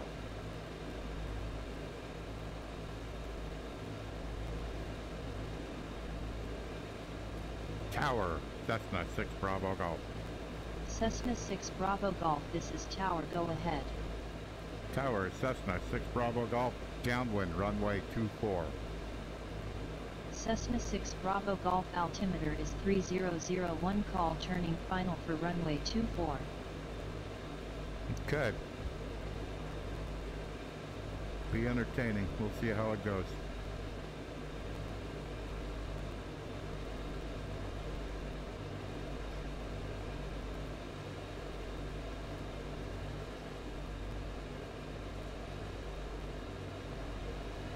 My last 2 landings weren't a fun experience, so let's see how this one goes. Say winds, Cessna 6 Bravo Golf. Cessna 6 Bravo Golf, Erie International, ridge winds are 260 at 22 knots, gusts to 31 knots. Okay, so the winds are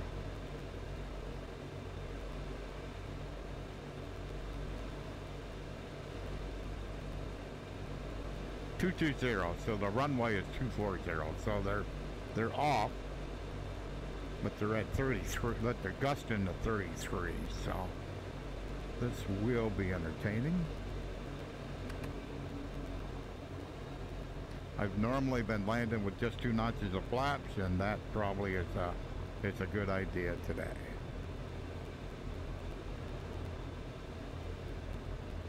Try not to let the plane get too slow.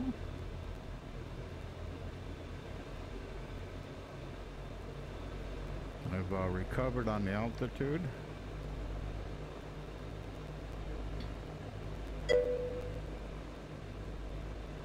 Hey, long time no see. It's going great. Just getting ready to land. Oh boy.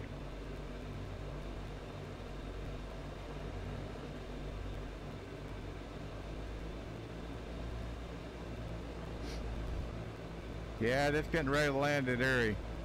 It's been a fun stream. The winds have just been gusting like gangbusters, so it's been a serious challenge. So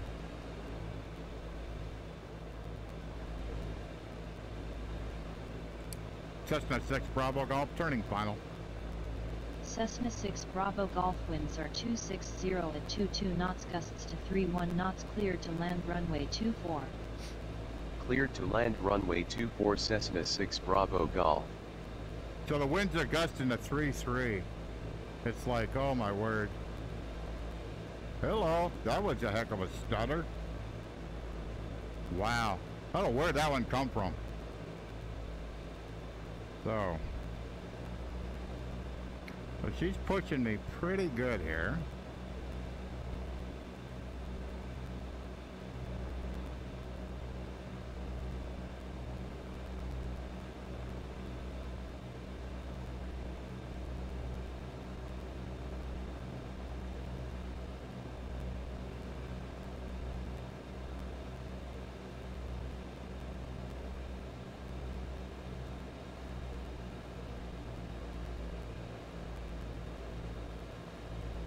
Just trying to judge this approach. I'm at like 1,200 feet. The runway is 760, 730. So I'm trying to keep it around 70, 65 knots.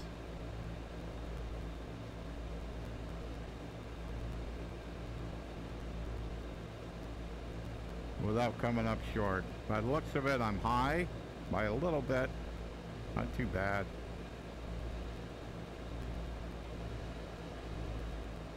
I put a little bit more power out. Still says I'm high. I have no idea what this baby's gonna do when it hits the ground.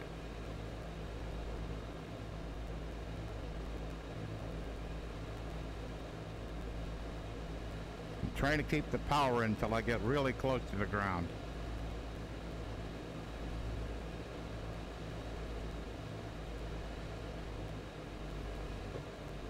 Okay, she's at idle. It's trying to let it just bleed out speed. Cessna 6 Bravo Golf exit runway when able. I will.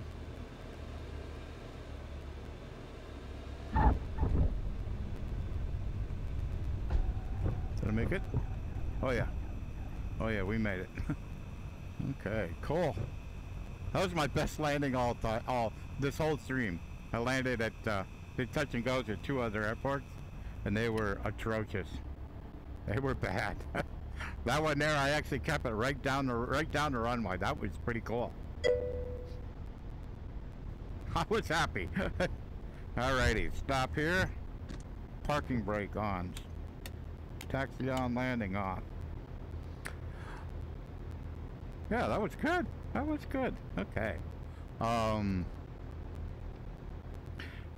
Cessna 6 Bravo Golf, clear of active runway 24.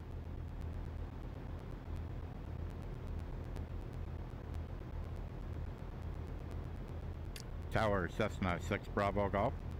Cessna 6 Bravo Golf, this is Tower, go ahead. Clear of active runway 24, Cessna 6 Bravo Golf. Don't know what's going on with this pilot to ATC.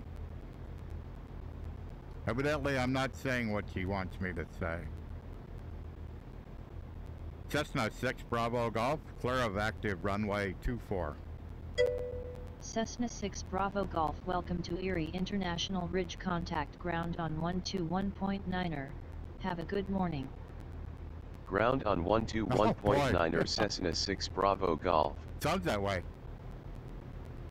Okay, so we're over to ground. Cessna 6 Bravo Golf, ready to taxi to General Aviation Parking.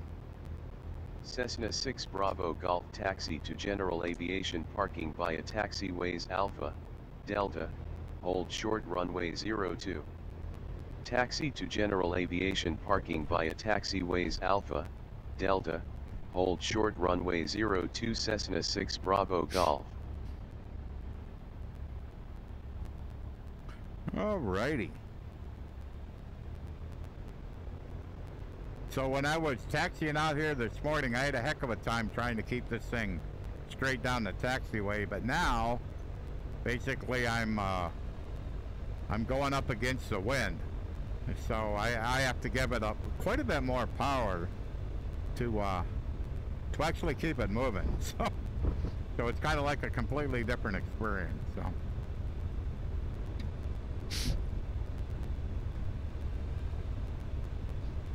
Yeah, jets can be a handful, because everything, like in a Cessna, everything happens pretty slow. Jets are the opposite. Everything happens really fast.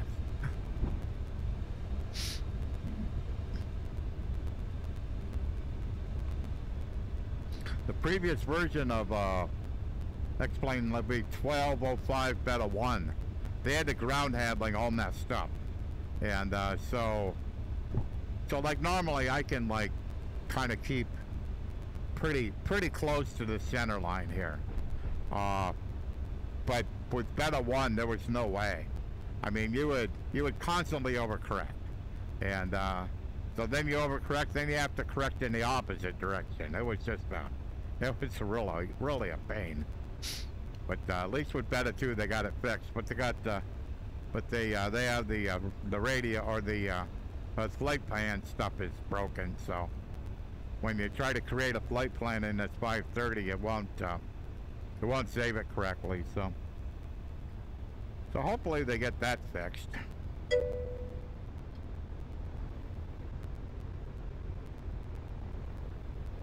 Cessna 6 Bravo Golf, cross runway 02. Okay. Cross runway 02 Cessna 6 Bravo Golf.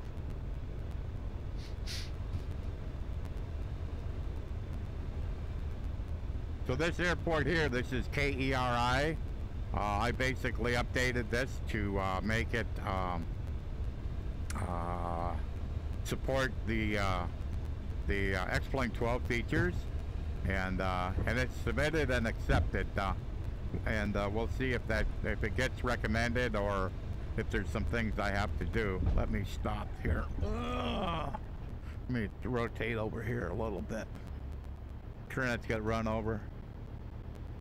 So, so on the previous version, these jetways, they were all static. They didn't move.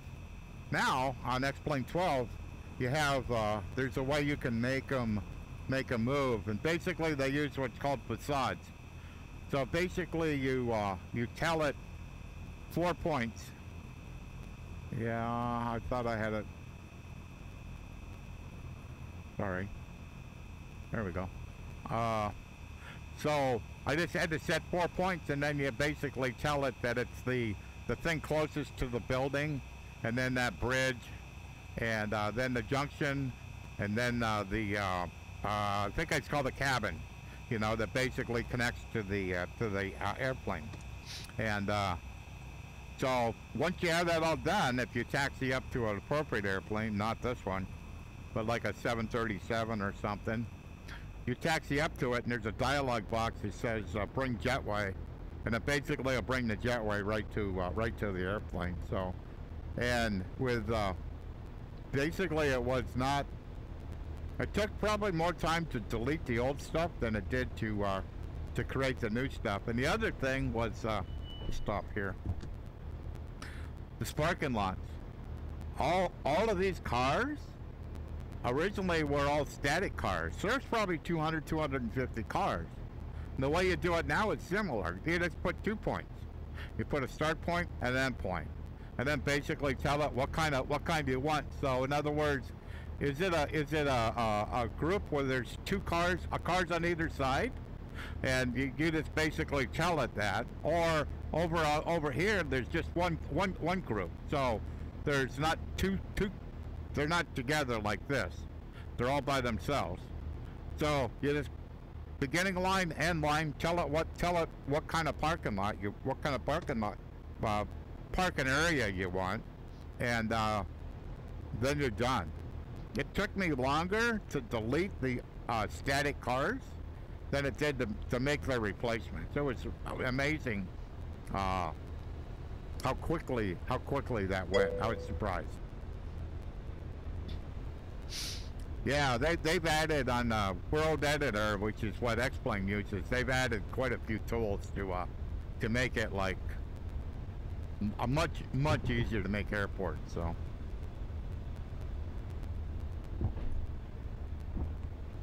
Alrighty, let's get over here.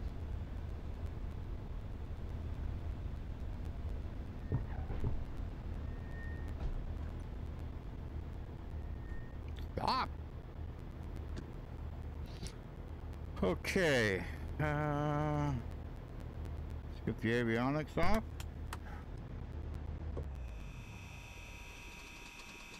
Cool.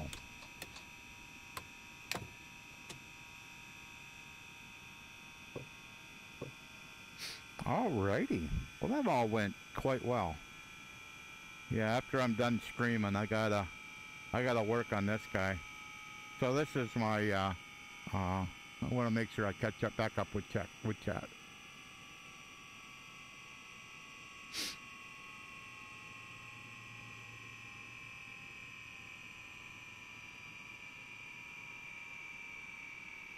Oh wow, that's really interesting. That's how that jet lands. Huh. Yeah, there absolutely is. So so the same way as the hangars have facades for them too. So you can pick. You see these doors in the front. You can pick how. Basically, what you do is you build basically a rectangle, and then excuse me. And then on each corner, you're allowed to pick what kind of wall you want. So do you want a wall that's got windows in it? Do you got a wall that's actually, let me go. Let's go roam around Erie Airport. I got everything shut down here. Yeah. So I'm gonna go over to the terminal.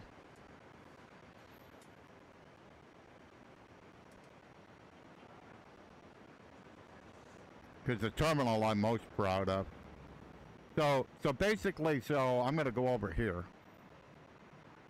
So basically, you pick this rectangle. And then at this corner, it's like a vertex. So basically, you tell it what this wall wants to be. This happens to be service doors, and so we go back over, and it's actually two. It's actually two. So this bottom part's a base, and then this upper part's called levels. So it's up above. And the same thing, you can see where I picked up vertex, and I said I wanted windows. So that's how that went. So I want to go out front. And this is pretty close to what Erie Airport looks like. About the only thing that's probably not right, this door here probably should be a little bit different. But it's pretty close. But the windows are really close to what you'll see if you go to Erie, KERI, in Google Maps, and you look at the front of this, and you look at that tower, it looks really close. I mean, really close. But now when you come down, so over here is like the main entrance, and that's about what it has a circular, a turnstile type door. But that's basically, you're going right in the main terminal right here. So, and like I said, let me go over here in the parking lot. So basically, to make this here. So basically, you pick the point here, you pick the point over there, and you told it that you want these kind of lines. So you want lines that are like what you see here, and what comes along with the facade, this is just hilarious. You see the oil drippings from the cars? That comes along with the facade. I didn't put them there. That's part of the facade. When you make this, those randomly are in different places. So it's just craziness. So, but like I said, it took longer to delete the cars that were originally here than it did to actually put these cars here. So pretty cool, actually. In the same way as, let me go over here. Whoops. I turned around here. So the trees that were here were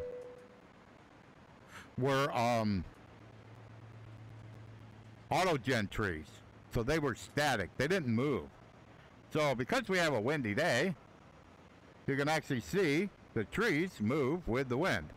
So the way the wind's blowing, that's the way the trees are going to be blowing. And so I had to replace all of these trees with a different type of tree. And that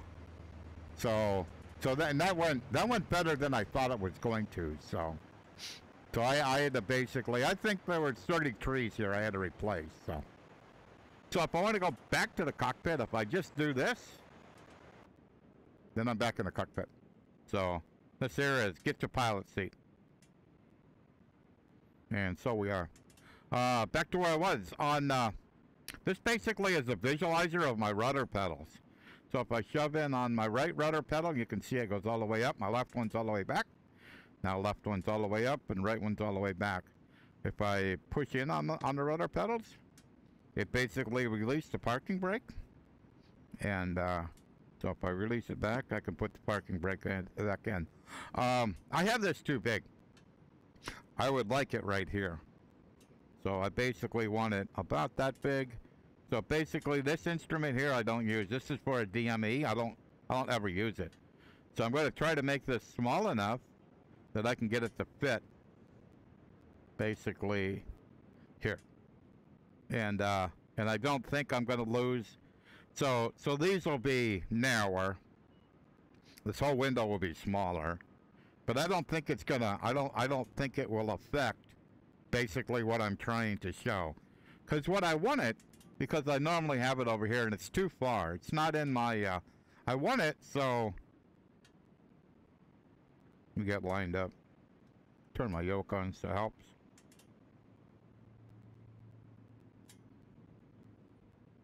No, you're still off.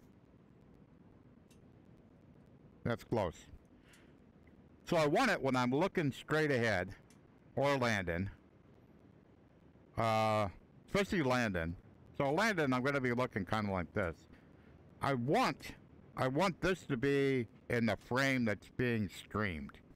And wherever I have to put this, that's what I'm going to do. But the way I originally created this is too big. So I need to make it smaller where I can find a place to put it, where it will be in the stream. Because my camera shows where my yoke is. But I don't have a camera where my feet are. But this will do exactly the same thing as showing what my feet are doing. So yeah, because I'm doing my best to try to kind of convey what and how I'm controlling the airplane in virtual reality. And so the fact is that I have a rudder, I have a yoke that's visible from the camera, but the rudder pedals are hidden. They're underneath my desk. And so if I can visualize that, because I think it was Fabio. Fabio streams Microsoft Flight Simulator, and he for a while had a visualizer, and I tried to use that, and I could never ever get it to work. It was kind of like an overlay thing. I could never get it to work, and I went, wait a minute, I'm basically the head of development of Fly with Lua. I should be able to figure out a script. So the more difficult part, well, the other part is kind of cool, is you can see through this. So this background is translucent, just like this one is. Basically, it's the same color. So it's translucent, so I can see right through it. So it doesn't really block anything. And the harder part I had is normally these sliders are normally this way, horizontal, not vertical. And I had to figure out how to rotate them. And it took me, probably spent at least a couple hours, probably 3 hours, trying to play with it and try to figure out how to get it to rotate, and then figure out how to set the width and the height and all that good stuff. So, but I gotta chop it down and make it smaller, and that'll I'll be happy with it then. I'm not quite happy with it yet. It is kind of cool that I don't know if I've seen anybody else that have something like this in their cockpit, especially in VR. So, but that's kind of the other thing I'm trying to accomplish, is just to show what's possible in VR, and how like what you understand is it's not the easiest thing to stream VR. It's really difficult, and but I willingly take on the challenge. So and I'm having a lot more fun with it than I did with my previous computer system. This one here is a monster. This one is doing quite well for me, so I'm happy. Alrighty, I think I'll wrap the stream up. Did about what I wanted to do, and I was glad that my last landing was a little bit redeeming compared to the other two that I did. But it is the closest, quite frankly. It's the closest that I'll ever have to actually flying a real airplane, because the chances of me doing that again in real life is probably pretty slim. I may get to, to ride with somebody and they let me take over the plane for a little bit, but it's a big difference between actually doing a solo flight in an airplane and you're by yourself, to that I'll never be able to do that again. Just won't. And so to be able to replicate that in VR, oh yeah, it's just so much fun. So much fun, so and I try my best to kind of convey the amount of fun that I'm having in VR. So okie dokie, I think we're done. And so I just need right at the end, I probably need to do this. So to basically, so this is like an i9 13900K with a 4090 and 64 gigs of RAM with 6400. So frame times right now with scattered clouds is under 10 milliseconds. that's pretty slick. So let me jump over into the graphics settings and explain. Yeah, I am unbelievably happy. So texture quality is on high. SSAO. It hurts more than it helps, so I just have it turned all the way down. FSR, I don't need it, so it's off. Anti-aliasing is what on FXAA. Isotropic is on 16x. Cloud quality, I love seeing clouds. It's up. Shadow quality, this is an FPS killer. So if I run this up hardly any at all, it affects my frames. And as long as there's like aircraft have shadows, I'm good. That's good enough for me. So render distance I have down a little bit. It's not on the top. And every once in a while I can see it. When I'm flying, I can kind of see trees filling in. And that's why. If I had it all the way up, I probably wouldn't see that. World object density, I have a maximum because I'm running SimHaven X World. And I want to see that world. Vegetation, I have this on medium. Same way. I don't want to waste frames on that. With my new system, I think I can probably pick that up, but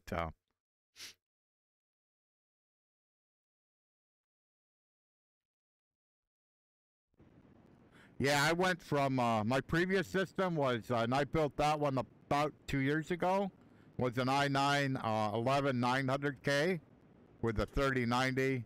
Also had 64 gigs of RAM in it, but slower, probably around 3600. So this at the beginning of this year, about the time I got my income tax return, I started looking for, I knew what I wanted to build. I pretty much knew the CPU and the GPU, but I wanted to, because of the GPU being as big as it is, I wanted to make sure the case, it fit in a case. So I ended up waiting till I could buy a LandCool 3,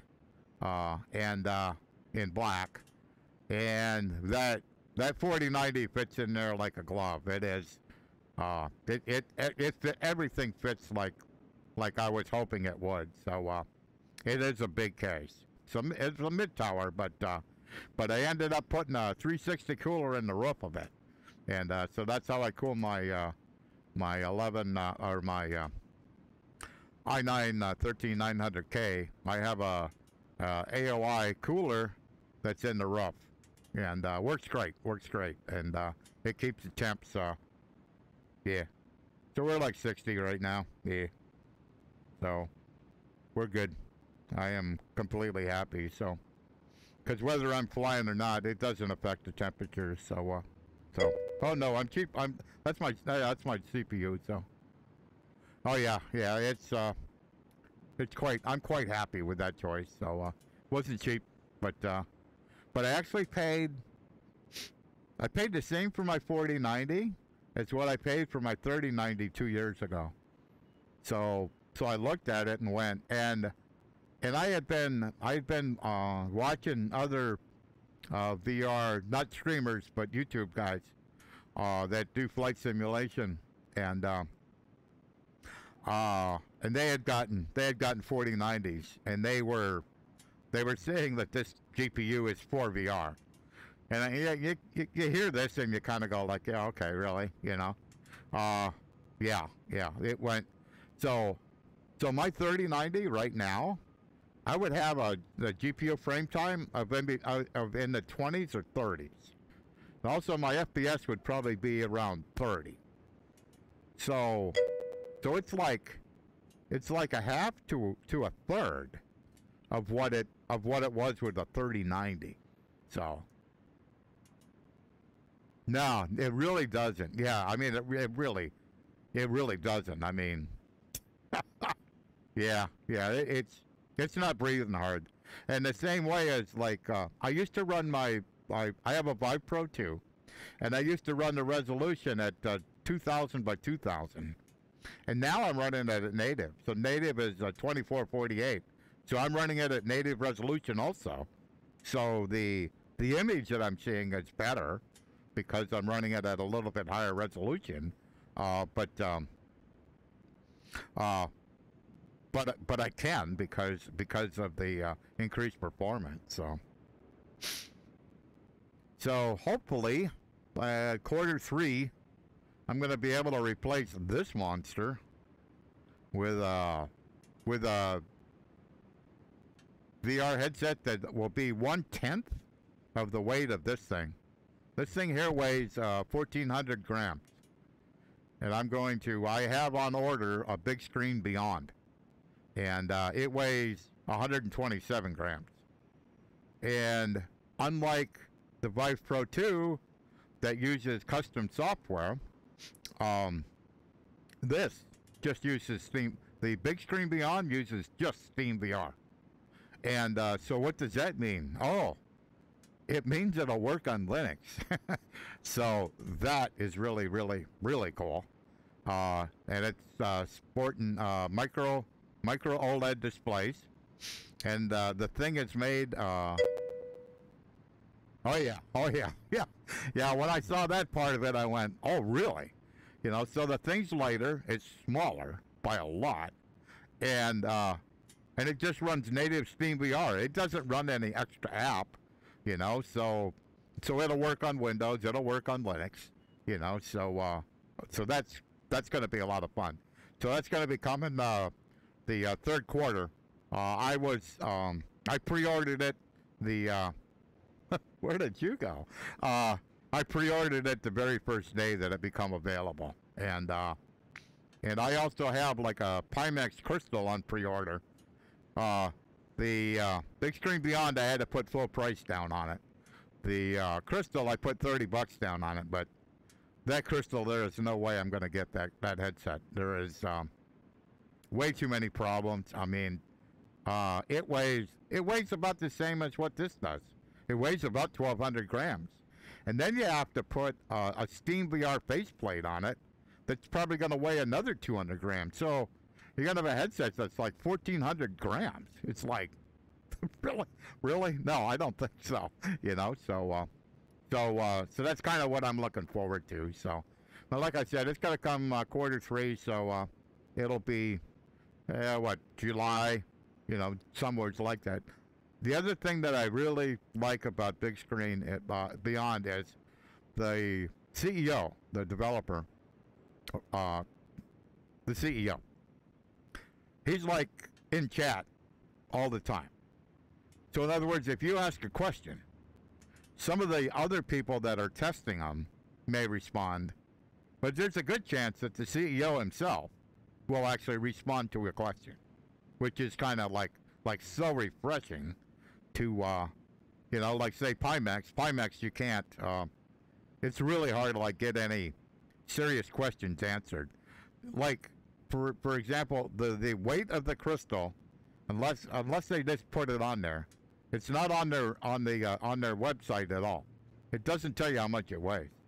It's kind of like, is that not relevant? I mean, are you trying to hide the fact that it weighs that much? I mean, the only reason I know what it weighs is one of the people that was testing it put it on a scale and showed what it weighed. So good times ahead for me in VR, and I've been having a lot of fun, and I'm enjoying streaming again in VR. So it's been just a hoot, and it's gonna get even better towards the end of the year. So yeah, so I'm having a dialogue with Pimax support, you know, because I'm asking for my $30 back, and I basically, the last response was to them that it's like, this is simple.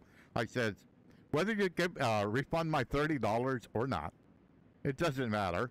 I mean, I want it, but I'm not going to buy a crystal, period.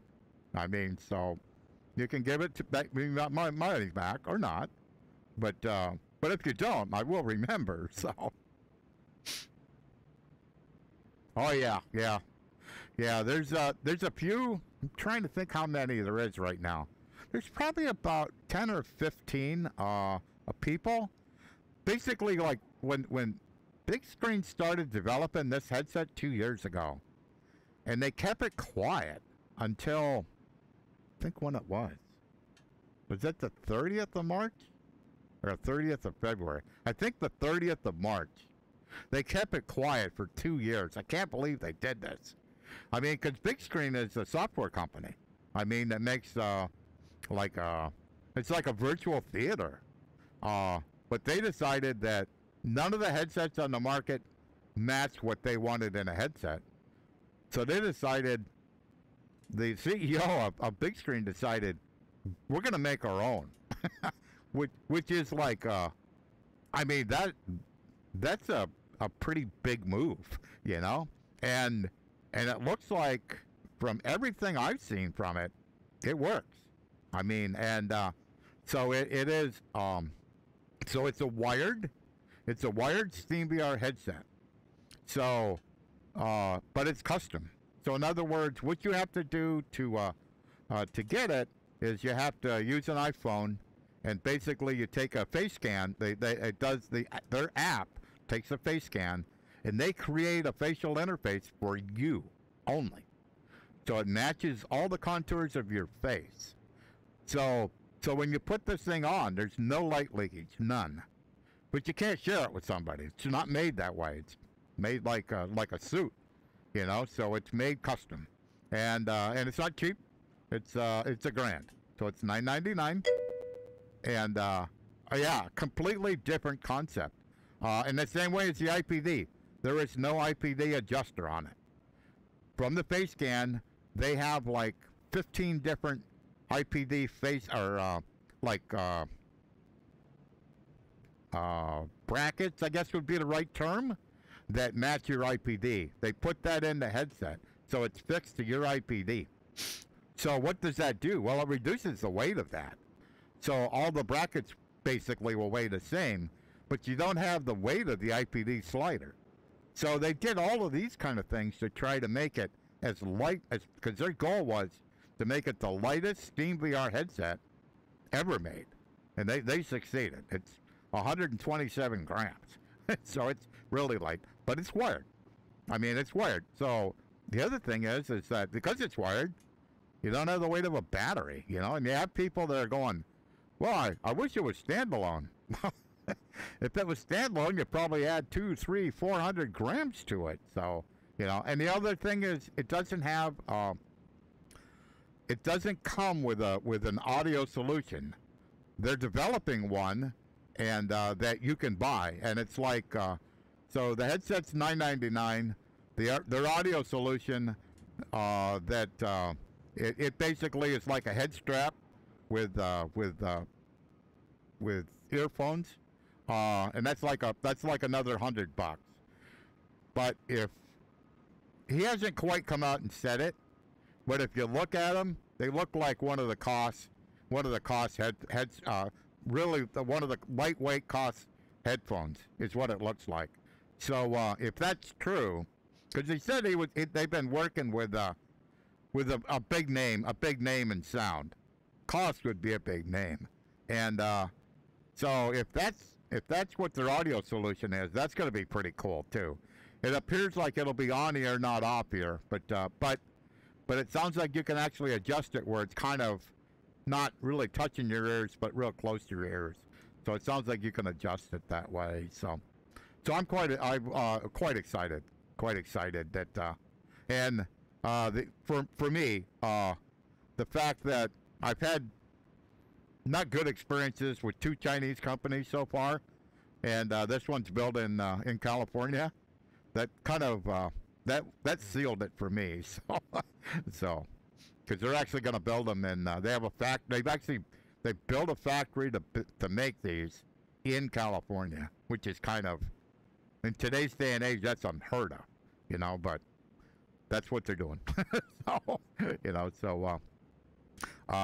and yeah, it is a completely different concept, you know, of making a headset that is custom to you. So, yeah, I'm stoked. So whenever I see one of the testers online streaming, oh yeah, I'm watching, because what I'm watching is the tracking, you know, because a lot of them are playing like rhythm games and stuff. So the tracking's got to be pretty good to play these kind of games. So flight simulation's pretty laid back in that respect. But I think they're playing sim something. I can't remember what the full name is. But I mean, but those are, the controllers and the tracking have to work, or you wouldn't do very good in the game. So it's been kind of interesting to watch that. So, but sounds good. Okay, look, I'll wrap it up. So thanks for stopping by, Ben and Benny. You'll see me around, and I think I got commit. I don't know if I'm streaming tomorrow or the next day. I ain't quite sure yet. Probably not the next day, because I got tomorrow possible. Next day I got an eye doctor's appointment. So, but I'll. Oh yeah. And the fact that I stream at 11 o'clock better meets on the other side of the pond. That time frame that helps too. So, but we'll let you go. If anybody who enjoys this kind of content, please click on the follow button, and you'll see when I go live. And I normally stream at 11 o'clock Eastern Daylight Time. And if I'm going to stream, it'll probably be at that time. And I normally turn the stream on with stream starting soon, about 15 minutes before I'm going to go live.